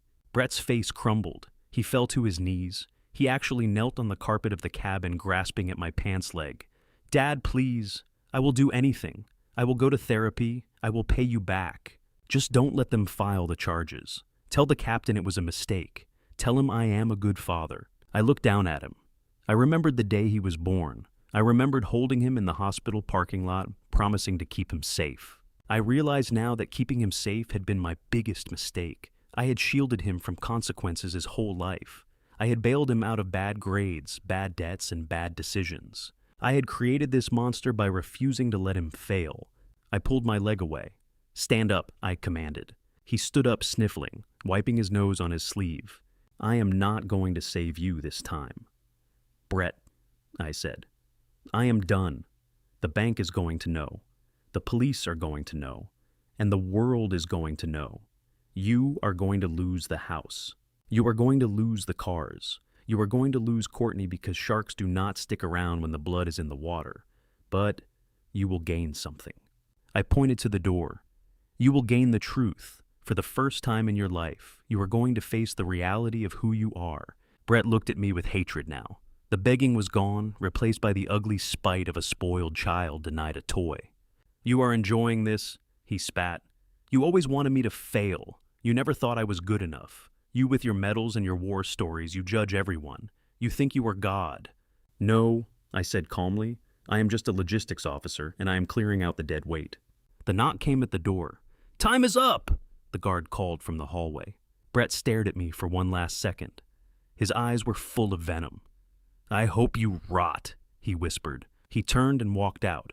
He did not say goodbye to his children. He did not look back. The door clicked shut. The silence returned. I let out a breath I didn't know I was holding. My hands were shaking, not from fear, but from the sheer effort of cutting the cord. It is a terrible thing to amputate a part of yourself, but sometimes it is the only way to save the rest of the body. I turned back to the kids. Leo had put his burger down. He was crying silently, big tears rolling down his cheeks. Grandpa, he choked out. Is Dad going to jail? I walked over and sat down between them. I put one arm around Leo and one arm around Mia. I pulled them close into a tight huddle. Yes, Leo, I said. I will not lie to you. He's going to jail. Leo buried his face in my chest. Mia leaned her head on my shoulder. Is it my fault? Leo asked. Because I told the truth. No, I kissed the top of his head. It is never your fault for telling the truth. The truth is the only thing that is going to save us. Your dad is going to jail because of what he did not, because of what you said. We sat there for a long time. The three of us in that small cabin floating in the middle of the ocean. Outside, the night was black and endless, but inside we had food. We had safety, and we had the clean, painful clarity of the end. The hunt was over. Now we just had to survive the aftermath. The silence in the cabin after Brett left was heavier than the steel hull of the ship. It was the kind of silence that rings in your ears. I locked the door and engaged the deadbolt. Then I dragged the heavy armchair over and wedged it under the handle. It was not standard maritime procedure, but I was done taking chances. I was done trusting locks that other people had keys to. Mia had not moved from her spot on the floor. She was picking at the sesame seeds on the remaining half of her burger. Her eyes were red and swollen. She looked like a soldier who had survived the battle but lost the war. Grandpa, she whispered, why does Daddy hate me? I knelt down in front of her. My knees cracked a sound that seemed too loud in the small room. He does not hate you, Mia, I said, choosing my words with the precision of a bomb disposal technician.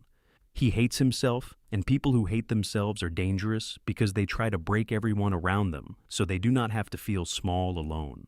You are just the mirror he is afraid to look into. She did not understand. How could she? She was 8, but she leaned into me and I held her. 10 minutes later, there was another sound at the door. It was not a knock, it was a scratch. A timid rhythmic scratching like a stray dog asking for shelter. I stood up. I moved the chair. I checked the peephole. It was Leo. My biological grandson was standing in the hallway. He was wearing his pajamas, silk ones, with a designer logo on the pocket. He was holding a pillow under one arm and his shoes in the other hand. He looked terrified. He kept looking back down the corridor toward the elevators, as if he expected a monster to burst out and devour him. I opened the door. Leo didn't say a word. He just stepped inside and slipped past me. He moved with a stealth I didn't know he possessed. He went straight to the corner of the room furthest from the door and sat down. I locked the door again. I put the chair back. I turned to look at him. Leo was sitting with his knees pulled up to his chin. He was rocking back and forth slightly. "Leo," I said softly, "what are you doing here, son?" He looked up. His face was streaked with tears. His lower lip was bleeding where he had chewed it raw. "And Mom is throwing things," he whispered. "She threw the lamp. She threw the ice bucket. She said it is all my fault because I opened my big mouth in the restaurant. She said I am a traitor. She said she is going to send me to military school when we get back." I felt a surge of anger so hot, it almost burned my throat.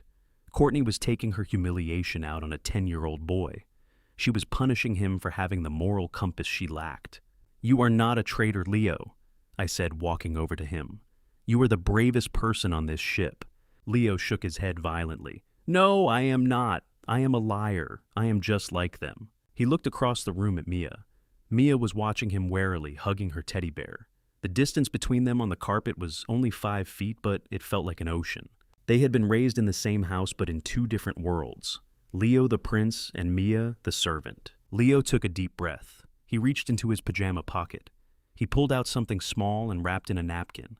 He held it out to Mia. "I saved this for you," he said.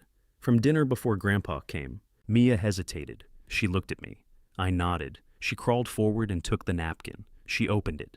Inside was a chocolate truffle. It was slightly melted from the heat of Leo's pocket, but to Mia, it looked like a diamond. "Why didn't you wake me up, Leo?" Mia asked. Her voice was not angry, just sad. "That night, why didn't you tell me you were leaving?" This was the question that had been hanging over us for 48 hours. Leo looked down at his hands. He began to pick at his cuticles, tearing the skin. "Mom told me that if I woke you up, we couldn't go," he said, his voice shaking. "She said the cruise was only for 3 people. She said if I told you or if I made a noise, she would return my PlayStation. And she said," he stopped. He choked on a sob. "She said what, Leo?" I asked gently. She said you were bad," Leo cried. "She told me you stole money from her purse. She said you were dangerous and that we had to leave you behind to teach you a lesson. She said if I loved her, I would help her teach you." Mia stared at him. "I didn't steal," she whispered. "I know," Leo sobbed. "I know you didn't, but I wanted to believe her because I wanted to go on the big boat with the slides. I was selfish. I just wanted to go swimming." He buried his face in his pillow and wept. It was a guttural, ugly sound, the sound of a child's innocence breaking under the weight of adult manipulation. I watched him, and I realized the depth of Courtney's crime.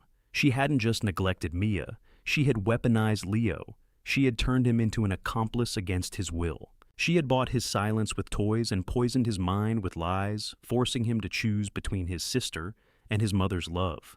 That is a burden no child should ever carry. Mia moved. She put the chocolate down. She crawled the rest of the distance between them. She reached out and put her hand on Leo's shoulder. "It is okay, Leo," she said. Leo looked up. His eyes were wide with disbelief. "How can it be okay? I left you. You were in the dark." "But you came back," Mia said simply. "You told the truth to the policeman, and you brought me chocolate." Leo dropped his pillow. He threw his arms around his sister. Mia hugged him back. They held on to each other. 2 survivors of a shipwreck clinging to the same piece of driftwood. I sat on the edge of the bed and watched them. My heart felt like it was expanding and breaking at the same time. For years I had thought of Leo as Brett's son. I saw the entitlement in him. I saw the way he ignored Mia. I saw the way he demanded expensive gifts. I had distanced myself from him thinking he was a lost cause, just another clone of his parents. I was wrong. He was not a clone. He was a hostage. He was a victim of the golden child syndrome, just as Mia was a victim of the scapegoat dynamic. They were both abused just in different ways. Mia was starved of food. Leo was fed a diet of materialism and emotional blackmail. I realized then that my mission had changed. When I boarded this ship, I came to rescue Mia. I came to take her away and leave Brett and Courtney to rot in their own mess. I thought I would leave Leo with them. I thought he belonged to their world. But looking at him now, crying in his sister's arms, I knew I could not leave him. If I left him, he would be destroyed. Courtney would punish him for this betrayal for the rest of his life. She would crush his spirit until he became just like Brett, a spineless man ruled by fear. I could not let that happen. I stood up and walked to the small bathroom. I wet a washcloth with cold water. I came back and knelt beside them. "Wipe your face, son." I handed the cloth to Leo. He took it and wiped his eyes. He looked at me with a mixture of fear and hope. "Are you going to send me back there, Grandpa?" he asked. "To their room." "No," I said. "But Mom said I have to. She said she is calling the lawyer." "Let her call," I said. "Let her call the Pope for all I care. You are not going back to that room. You are staying here with me and Mia." "But where will I sleep?" Leo looked around the tiny cabin. "There is only one bed." I smiled. It was the first genuine smile I had felt in days. "Have you ever built a bunker, soldier?" Leo shook his head. "Well, you are about to learn." I stood up, grabbed the pillows. Mia grabbed the blankets. We moved the furniture. We pulled the mattress off the frame and put it on the floor. We took the cushions from the armchair. We built a fortress of pillows and sheets right there in the center of the room. It was not a luxury suite. It was not the icon of the sea's royal loft. It was a pile of bedding on the floor of a guest cabin. But as the three of us crawled into it, huddled together under the duvet, it felt like the safest place on earth. "Grandpa," Leo whispered in the dark. "Yes, Leo." "Are you going to take us home?" "I am," I said. "Both of us?" he asked. I reached out in the darkness and found his hand. I found Mia's hand with my other one. I squeezed them both. "Listen to me," I said, my voice fierce and low in the quiet room. "I am not just your grandfather anymore. I am your guardian, and I do not care what lawyers your parents hire. I do not care how much money it costs. I am going to fight for both of you. You are a package deal now, Team Hawthorne, and no one gets left behind, not ever again." "Promise," Mia whispered. "I promise," I said. I lay there listening to their breathing slow down as they drifted off to sleep. They were exhausted, but I was wide awake. My mind was already back in logistics mode, planning the next phase of the operation. Getting off the ship was the easy part. The hard part would be the court battle. Brett would fight for Leo, not because he loved him, but because Leo was an asset. Leo was the heir. Leo was the proof that they were a normal family. Losing Mia was an embarrassment, but losing Leo would be an ego death for Brett. He would fight dirty. He would use every trick, every lie, every ounce of leverage he had. But he didn't know what I had. He didn't know about the trust fund documents I had kept from 20 years ago. He didn't know about the clauses in the deed to his house. He didn't know that I had spent my career preparing for worst-case scenarios. I looked at the ceiling of the cabin. "Sleep well, kids," I thought. "Because when we land in Miami, Grandpa is going to war, and I have never lost a war." I stepped into the bathroom of the small cabin and closed the door until it clicked softly. The space was tight, barely big enough for a man of my size to turn around in. The harsh fluorescent light buzzed overhead, casting long shadows against the white tile. I looked at my reflection in the mirror. My eyes were rimmed with red, and the lines around my mouth seemed deeper than they had been this morning. I looked like a man who had been fighting a war for 20 years instead of 2 days. I sat on the closed lid of the toilet and pulled the satellite phone from my pocket. It was a heavy brick of a device that the captain had loaned me, explaining that it was the only secure line that could not be monitored by the ship's general switchboard. I dialed the number for Rachel Stein. Rachel was not a family lawyer in the traditional sense. She did not handle amicable divorces or estate planning for retirees who wanted to leave their porcelain cat collection to their nieces. Rachel was a shark. I had met her 10 years ago when the Army was dealing with a complex contracting dispute involving millions of dollars in logistics supply chains. She was the kind of lawyer who walked into a room and the temperature dropped 10 degrees. She did not have sympathy. She had strategy, and right now, I did not need a shoulder to cry on. I needed a weapon. She answered on the second ring. "Bill." Her voice was crisp, clear, and completely devoid of sleepiness, even though I knew it was past midnight in Florida. "I have been waiting for your call. I assumed you were on the ship." "I am," I said. "It is done. I have the kids. Brett and Courtney are in the brig." "Good," she said. "That simplifies the custody arrangement. Abandonment is hard to argue against when you are in a holding cell on a cruise ship. But Bill, we have a bigger problem." I rubbed my forehead. "I thought the problem was the $25,000 Brett stole from the account." "That is the tip of the iceberg," Rachel said. Her voice dropped lower, the way it always did when she was delivering the kind of news that ruins lives. After you called me about the withdrawal, I ran a full asset check on Brett. I wanted to see if he had hidden the money in an offshore account or a shell company. I did not find the money, Bill, but I found debt. A lot of it. How much? I asked. Bill, are you sitting down? I am. Brett has been leveraging everything he touches for the last 18 months, Rachel said. It started with credit cards. He maxed out 5 of them. Then he took out personal loans, the unsecured kind, with 20% interest rates. He blew through all of that, but that was not enough. She paused. The silence on the line was thick with static from the satellite connection. He forged a power of attorney document 6 months ago, she said. He used it to take out a home equity line of credit on your house, the house you live in, the house you own free and clear, or at least the house you thought you owned free and clear. I felt the blood drain from my face. My hand gripped the phone so hard the plastic creaked. My house, I whispered. The house I built with my wife Sarah, the house where we raised Brett, the house that was supposed to be the safety net for Mia and Leo. He took out $300,000 against the equity, Rachel continued relentlessly, and he did not stop there. When the banks cut him off, he went to private lenders. I am looking at a lien filed against his car, and a threatening letter from a loan company based in a strip mall in Hialeah that specializes in high-risk borrowers. Bill, these are not nice people. These are the kind of people who charge 50% interest and collect with baseball bats. I closed my eyes. I could see it all now. The desperation in Brett's eyes when he came to the cabin. He wasn't just afraid of losing his job. He was afraid for his life. He had dug a hole so deep that he couldn't see the sky anymore. And instead of asking for a ladder, he had decided to dig deeper, hoping to come out on the other side. Where did the money go, Rachel? I asked. $300,000 plus the loans plus the theft. Where is it? Crypto. She said the word with the same disdain she would use for a contagious disease. He bought into a speculative coin scheme that crashed last month. He lost 80% of it in 48 hours. He was trying to win it back. That is why he stole the $25,000 from you. It wasn't just for the cruise. He was gambling on the market from his phone, trying to hit a jackpot to pay off the sharks before you found out. I felt a wave of nausea.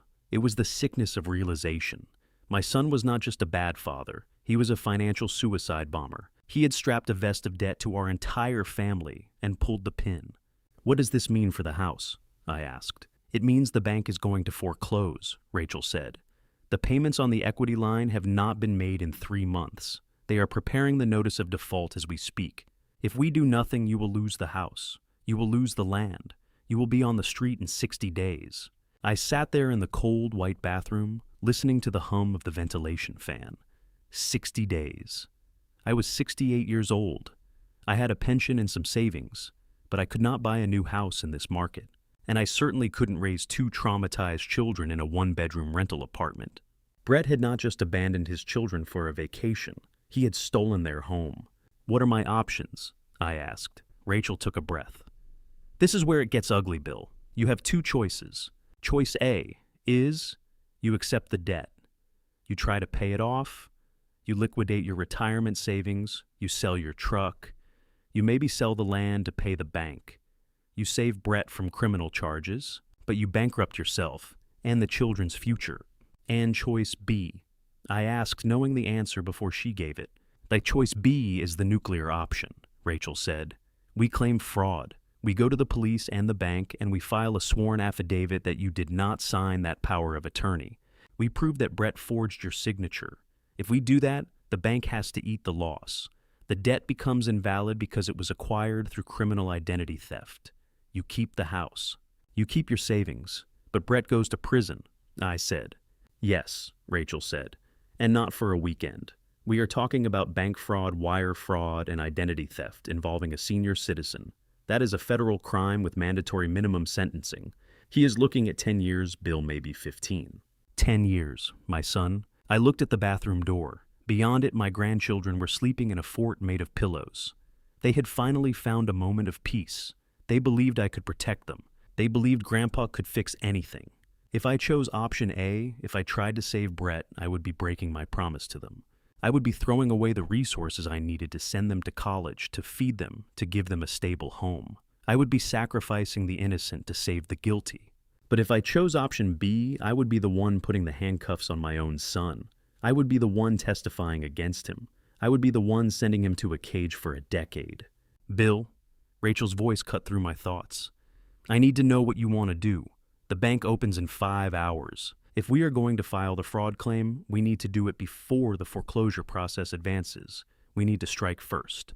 I stood up. I looked in the mirror again. The man looking back at me was crying. A single tear tracked through the stubble on my cheek, but his eyes were hard. They were the eyes of a commander who had just ordered an airstrike on his own position to stop the enemy from advancing. Brett had made his choice. He made it when he picked up the pen to forge my name. He made it when he locked the fridge. He made it when he chose greed over family. Now, I had to make mine. I thought about the yellow note on the lobster. Be good. Brett had never been good. He had been spoiled. He had been protected, and that protection had rotted him from the inside out. Saving him now wouldn't help him. It would just enable him to destroy whatever was left. Rachel, I said, I am here, Bill. File the charges. There was a pause on the other end, a moment of respect. Are you sure? She asked. Once I send this packet to the FB, there is no taking it back. The federal prosecutor will pick it up immediately. I am sure, I said, my voice steady. He stole my house. He stole my grandchildren's future. He is not my son anymore, Rachel. He is a liability. Cut him loose. Understood, Rachel said. I will have the papers ready for you to sign when you dock in Miami. I will meet you at the pier with the agents. One more thing, I said. Yes, the loan sharks, the ones in Hialeah. I will handle them, Rachel said, and I could practically hear her smiling. I will send a cease and desist letter attached to the federal fraud filing. Once they know the FBI is involved and that the debt is tied to a criminal investigation, they will scatter like cockroaches. They do not want federal heat. They will write off the debt and disappear. Thank you, Rachel. Get some sleep, Bill. You have a war to fight tomorrow. I hung up the phone. I sat there for another minute just breathing. I felt lighter. The decision was terrible, but it was right. It was the surgical removal of a tumor. I washed my face with cold water. I dried my hands. I unlocked the bathroom door and stepped back into the cabin. The room was dark and quiet. I walked over to the pillow fort. Mia was sleeping with her thumb near her mouth, holding on to Leo's sleeve. Leo was snoring softly, his face relaxed and young, again free from the stress of his mother's expectations. I lay down on the floor next to them. I didn't have a pillow, but I didn't care. I put my arm over them, creating a physical shield. Brett was going to lose everything. He was going to lose his freedom, his reputation, and his family. He would spend the next 10 years in a concrete box, wondering where it all went wrong. But this house, this family, the three of us lying on this floor, we were going to be okay. We were going to keep the house. We were going to plant a garden. We were going to bake cookies that didn't cost money. I closed my eyes. The ship rocked gently, carrying us toward the dawn. I was ready. I was the firewall, and nothing was ever going to burn these children again. The return journey to Miami was a blur of gray water and heavy silence. The icon of the seas, which had seemed like a floating paradise 2 days ago, now felt like a massive cage. When the thrusters finally fired to push the behemoth into its berth at the port of Miami, the vibration rattled the teeth in my skull. It was the sound of reality crashing back into our lives. I stood on the lower gangway deck holding Mia and Leo's hands. We were not disembarking with the other passengers. We were not part of the happy sunburned herd dragging their duty-free liquor and souvenirs toward customs. We were being escorted by the staff captain and 2 security officers through a service exit. Ahead of us, flanked by 4 guards, walked Brett and Courtney. They looked like ghosts of the people they used to be.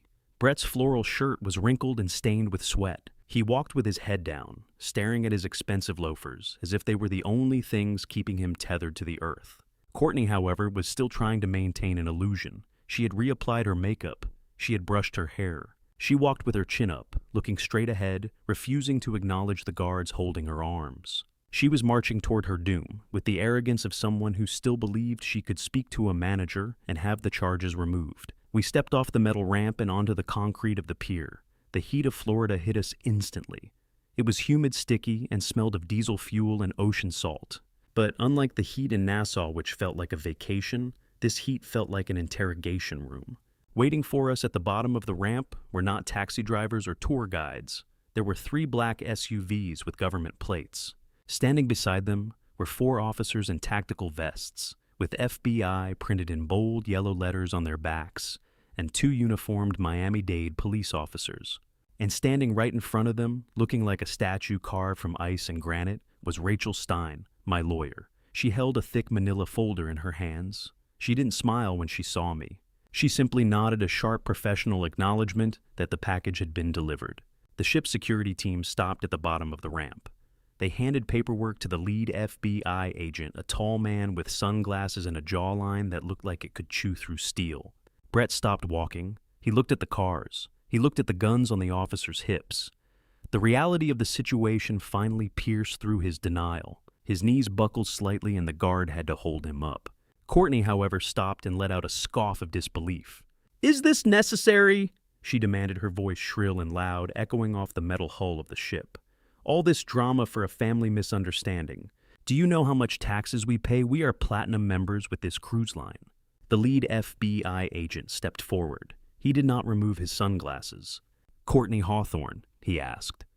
"Mrs. Hawthorne," she corrected him, snapping her fingers. "And I demand to speak to my lawyer before you—" "Courtney Hawthorne and Brett Hawthorne." The agent interrupted, his voice flat and bored. "You are under arrest for federal bank fraud, wire fraud, aggravated identity theft, and child endangerment across state lines." He gestured to the uniformed officers. "Cuff them." "No!" Courtney shrieked. She pulled her arm away from the ship's security guard, only to have it grabbed instantly by a police officer. "You cannot touch me. This is a prank, right? Frank put you up to this." She spun around, searching for me. Her eyes landed on where I stood 10 feet back, shielding the children. "Bill, tell them," she screamed. "Tell them you are senile. Tell them you forgot you signed the papers. Stop this right now. It is not funny anymore." I looked at her. I looked at the woman who had tormented my granddaughter, who had turned my son into a thief, who had lived like a queen on stolen money. I felt absolutely nothing. No anger, no self-pity, just the cold satisfaction of a balance sheet finally zeroing out. "I did not sign anything, Courtney," I said calmly, "and neither did Brett, not legally." "Liar!" She lunged toward me, but the handcuffs clicked shut around her wrists. The sound was sharp and final. "You are jealous. You are a jealous old man who wants to ruin our happiness because you are miserable. You are trying to sabotage my career. Do you know how many followers I have? I am going to live stream this. I am going to destroy you." "The checker pockets," the agent ordered. An officer patted her down and pulled out her phone. "Oh, hey, give that back. That is my property," Courtney yelled, thrashing against the restraint. "It is evidence now, ma'am," the officer said, bagging it. Brett did not fight. When the officer approached him, he turned around slowly and offered his wrists. He was crying silently. He looked over the officer's shoulder at me. He mouthed 2 words. "I am sorry." I didn't respond. Apologies without restitution are just noise, and Brett had nothing left to offer but noise. They marched them toward the SUVs. The scene was attracting attention now. Dock workers stopped their forklifts. Passengers looking down from the balconies of the ship pointed and took photos. Courtney Hawthorne was finally getting the fame she always wanted. She was the center of attention. She was the main character. But the genre of her story had changed from a lifestyle vlog to a true crime documentary. As they pushed Brett into the back of the first vehicle, he looked at Leo. "Son," Brett called out, his voice cracking. "Be good. Okay, listen to Grandpa. I will call you." Leo stood beside me, rigid as a board. He didn't wave. He didn't cry. He just watched his father disappear behind the tinted glass. He learned a lesson that day that no school could teach. He learned that actions have consequences that cannot be undone with a hug or a toy. Courtney fought until the very end. As they tried to put her in the second car, she braced her legs against the doorframe. "I did nothing wrong," she screamed to the sky, to the ship, to anyone who would listen. "I am a good mother. I fed her. She had bread. She is lying. The girl is a liar. She is the problem." The officer pushed her head down, protecting her from hitting the frame, and shoved her inside. He slammed the door. Her muffled screams were cut off. The silence that followed was heavy. The seagulls cried overhead. The water lapped against the pilings. Rachel walked over to us. She looked at the kids, then at me. "Are they okay?" she asked softly. "They will be," I said. The agent walked over. He took off his sunglasses. He looked tired. "Mr. Hawthorne, we have everything we need. The video evidence you sent from the ship combined with the bank records Rachel provided is airtight. We are going to recommend no bail. They are flight risks, and they have demonstrated a capacity for witness intimidation. Thank you, I said. We will need to take a statement from you and the children. We have a child advocacy center set up near the station. It is comfortable. There are toys. They can talk to a specialist, not a cop. I nodded. That is fine. We are ready. I looked down at Mia. She was staring at the spot where the car with Courtney had disappeared. She was trembling slightly, not from fear, but from the release of adrenaline. The monster was gone. The witch was in the cage. Is she coming back, Grandpa? Mia whispered. No, honey, I said. Not for a very long time. We walked toward Rachel's car. I held their hands tight. Behind us, the massive cruise ship loomed a monument to excess and fake happiness. But we were walking away from it. We were walking toward my old truck, toward my house, toward a life that would be smaller, simpler, but infinitely more real. The handcuffs had clicked, but for us it sounded like the turning of a key unlocking a prison door. We were finally free. The family court building in downtown Miami smelled of floor wax and stale coffee. It was a place where dreams went to die and where the grim reality of broken homes was shuffled through the system in 15-minute intervals. But for us, this was not just a procedural hearing. This was the final battleground. I sat on the hard wooden bench in the front row. To my left sat Rachel Steen, my lawyer who looked as sharp and lethal as a switchblade in her charcoal suit. To my right sat a court-appointed guardians ad litem, a soft-spoken woman named Mrs. Higgins, who had spent the last 2 weeks interviewing Mia and Leo. And across the aisle sat Brett and Courtney. They were not wearing their designer clothes today. They were wearing orange jumpsuits provided by the county jail. Their wrists were shackled to their waists.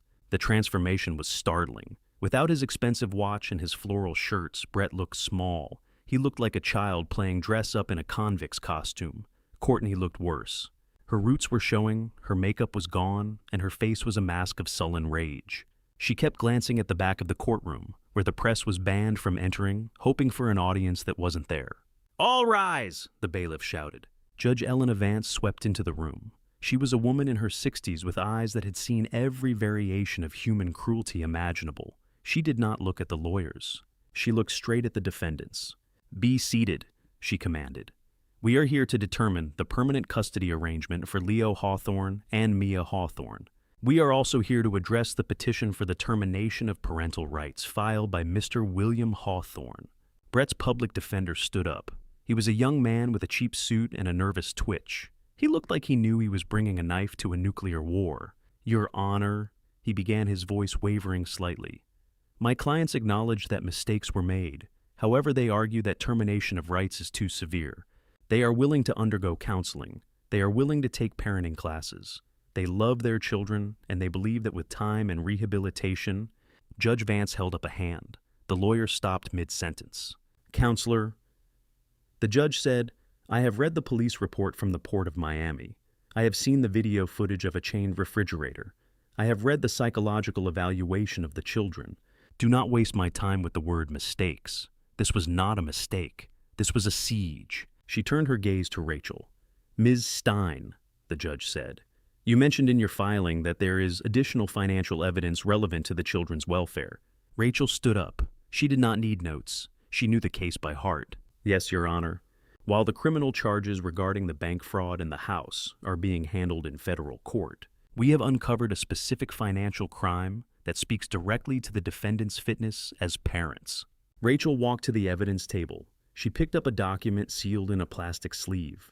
13 years ago, when Mr. William Hawthorne's wife passed away, she left a small inheritance. Mr. Hawthorne did not spend it. He placed it into a protected trust fund specifically designated for the future education of his grandchildren. When Mia was adopted, he added her name to the trust, ensuring she would have the same opportunities as Leo. I watched Brett's back stiffen. He didn't know I knew about this part. He thought I only knew about the house. Rachel continued. The trust was set up so that withdrawals could only be made for educational or medical emergencies and required the signature of the trustee. That trustee is William Hawthorne. She handed the document to the bailiff, who passed it to the judge. 2 days before the defendants embarked on their cruise, Rachel said, "A withdrawal was made from this trust in the amount of $25,000. The stated reason on the bank form was emergency medical surgery for Mia Hawthorne." The courtroom went silent. Even the air conditioning seemed to stop humming. "Emergency surgery," the judge repeated, looking at the paper. Rachel nodded. "There was no surgery, Your Honor. Mia was healthy. The money was withdrawn in cash. We traced the serial numbers of the bills used to pay for the upgrade to the Royal Loft Suite on the Icon of the Seas." Rachel paused, letting the weight of that sink in. "They did not just leave Mia behind, Your Honor. They stole her college fund to pay for the vacation they excluded her from. They used her own future to fund her abandonment." I looked at Courtney for the first time. She looked down. Even she, with all her narcissism and delusion, could not spin this. Stealing from your own child is a taboo that transcends even the darkest family dysfunctions. Rachel held up one final piece of paper. "And this," she said, "is the withdrawal slip. It bears the signature of William Hawthorne. But as we have proven with a handwriting expert and Mr. Hawthorne's sworn affidavit, he was not at the bank. He was at home gardening. The signature was forged by Brett Hawthorne, who used his position as a former bank manager to override the security protocols." The judge looked at the documents. She adjusted her glasses. She looked at the signature. Then she looked at Brett. "Mr. Hawthorne?" The judge asked, her voice dangerously quiet. "Do you have anything to say?"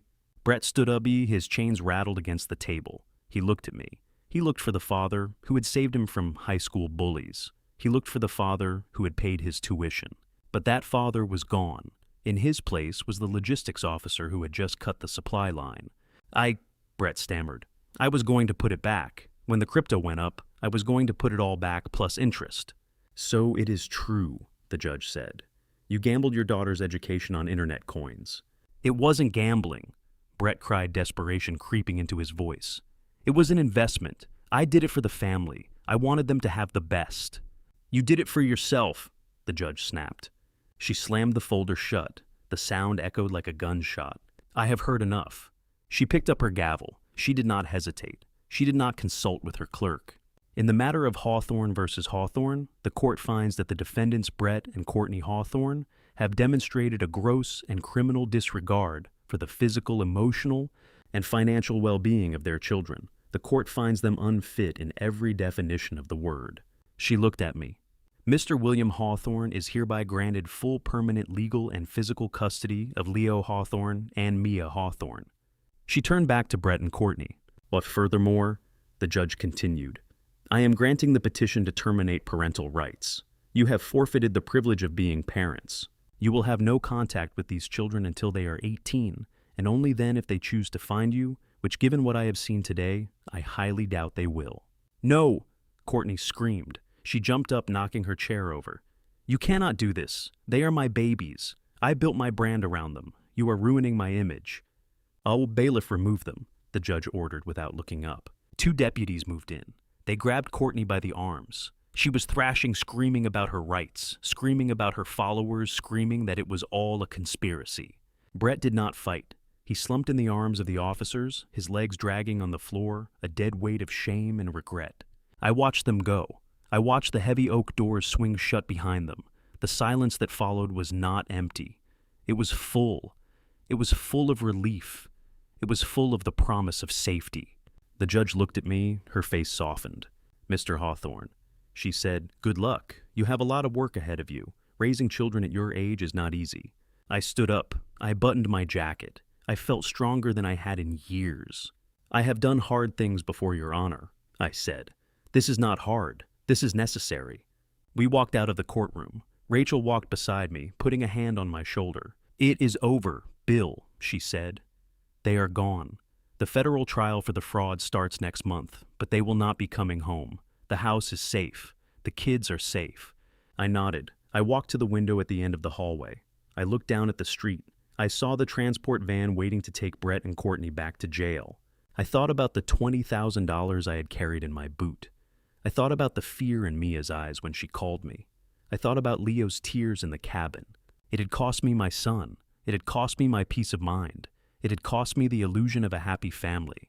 But as I turned away from the window, ready to go home to the 2 children waiting for me in the lobby, I knew I had made the only trade that mattered. I had traded a lie for the truth, and the truth, as painful as it was, felt like solid ground. The farmhouse we bought sits on 4 acres of land in the quiet hills of North Carolina. It is a simple place. The floors creak when you walk on them, and the wind whistles through the chimney on stormy nights, but it is ours. It is paid for, and most importantly, it is safe. I was standing at the kitchen island kneading dough for a loaf of sourdough bread. Baking has become a ritual for me. There is something grounding about the physical act of turning flour and water into sustenance. It is honest work. You cannot lie to dough. If you rush it, if you treat it badly, it will not rise. Through the window above the sink, I could see Leo. He was not staring at a screen. He was not worrying about whether his shoes were expensive enough. He was throwing a tennis ball for the 2 stray dogs we adopted from the shelter last month. He was wearing jeans stained with grass and a t-shirt with a hole in the shoulder. And he was laughing. It was a deep belly laugh that echoed across the yard. Mia was sitting at the kitchen table behind me. She was drawing. She had filled 3 sketchbooks in the last 6 months. She drew trees, she drew the dogs, she drew us. "Grandpa," she said, holding up her picture. "Look, it was a drawing of the 3 of us standing in front of the house. The sun in the corner of the page was wearing sunglasses." "It is beautiful, honey," I said, wiping the flour from my hands. "We will put it on the fridge." The fridge. The appliance that used to be a symbol of her torture was now covered in art. It was filled with fresh vegetables, milk, and cheese. It was never locked. Mia checked it sometimes just to make sure. She would open the door, stare at the food for a second smile, and close it again. It was her way of grounding herself. The crunch of gravel on the driveway announced the arrival of the mail carrier. I walked out to the mailbox at the end of the lane. The air was crisp, carrying the scent of pine and damp earth. I waved to the mailman, who waved back. He didn't know who I was. He didn't know I was the man from the viral video on the cruise ship. To him, I was just Bill, the old guy who bought the Miller place. I sorted through the mail as I walked back. Electric bill seed catalog, a coupon for tractor supplies, and then I stopped. The last envelope was plain white. The return address was stamped in red ink. Federal Correctional Institution, low security. The name on the corner was Brett Hawthorne. I stood there in the middle of the driveway. The sun felt warm on my shoulders, but the envelope felt cold in my hands. I had not heard from him in 6 months. Rachel told me he had tried to call, but I had blocked the number. I had blocked the prison system from contacting the house phone. I had severed the line. But letters still find a way. I walked back into the house. I did not hide the letter. I placed it on the counter next to the rising dough. "What is that, Grandpa?" Leo asked, coming in through the back door, wiping his muddy boots on the mat. "It's just a bill I lied. A franc we do not have to pay." I waited until that evening. The kids were asleep. The house was quiet. I sat in the armchair by the stone fireplace where a fire was crackling softly, keeping the chill of the evening at bay. I picked up the letter. I used my pocket knife to slit it open. I pulled out the single sheet of lined yellow paper. The handwriting was messy, desperate. "Dear Dad," it began. I scanned the words. It was exactly what I expected. There was no remorse. There was no inquiry about how Leo was doing in school or if Mia was happy. It was a litany of complaints. The food is terrible. The guards are mean. Courtney is filing for divorce and trying to pin everything on me. I need money for the commissary. I need you to appeal the case. I found God, Dad, and he told me you would forgive me. I read the lines about finding God and almost laughed. Brett hadn't found God. He had found a new angle. He was a chameleon trying to change his colors to blend into a new environment, but the lizard underneath was exactly the same. He ended the letter with a demand disguised as a plea. "You owe me this, Dad. You raised me. You cannot leave your son to rot in here." I lowered the paper. I looked at the fire. The flames danced orange and blue, consuming the oak logs, reducing them to ash to make heat for this home. "I owe you nothing," I whispered to the empty room. "I gave you life. I gave you love. I gave you opportunities, and you gave me betrayal. You gave me a granddaughter with PTSD and a grandson who had to unlearn how to be a materialist snob. I owe my loyalty to the people who sleep safely in the bedrooms upstairs. I owe my protection to the innocent, and sometimes protecting the innocent means being the villain in someone else's story." I did not fold the letter back up. I did not save it for a lawyer. I did not keep it as a souvenir of my victory. I leaned forward and tossed the paper into the fire. It landed on a burning log. For a second, nothing happened. Then the corner curled black. The yellow paper caught the flame. The words Brett Hawthorne burned first, then the complaints, then the false prayers. I watched it until it was nothing but a fragile gray flake of ash floating up the chimney into the night sky. I sat back in my chair. The tension left my shoulders. People tell you that family is everything. They tell you that blood is thicker than water. They tell you to forgive and forget. They are wrong. Family is not about whose DNA you share. It is about who would bleed for you and who is holding the knife. I had to cut off a limb to save the body. It was the hardest thing I have ever done. But looking at the peace in this house, listening to the silence that is no longer filled with lies, I know I made the right choice. I am Frank Hawthorne. I am a father. I am a grandfather, and I am finally free. Before we part ways, allow me to share the lesson this journey carved into me. This family story began in darkness, but it revealed something far deeper than fear. I learned that family betrayal doesn't always come with shouting or violence. Sometimes it hides behind excuses, comfort, and silence. In every family story, there comes a moment when someone must choose between protecting peace and protecting the vulnerable. When family betrayal crossed that line, I chose protection. I will admit something difficult. I ignored warning signs because I wanted harmony. I believed patience would fix what discipline should have confronted. Don't be like me. Don't close your eyes to what your instincts are trying to show you. Guard the children. Set boundaries early. Document what feels wrong. A family story can either be a lesson of strength or a warning of neglect, and I almost let mine become the latter. In my lowest moment, I asked God for strength not to punish, but to stand firm. I realized that consequences are not cruelty, they are responsibility. And when family betrayal threatens the innocent, silence becomes complicity. If this family story moved you, tell me in the comments, what would you have done in my place? Share your thoughts, and if this message resonates, consider subscribing and sharing it with someone who may need it. Thank you for staying until the very end. And one gentle reminder, upcoming stories may include dramatized elements crafted for reflection and educational purposes. If that's not for you, feel free to explore other content that better aligns with what you prefer.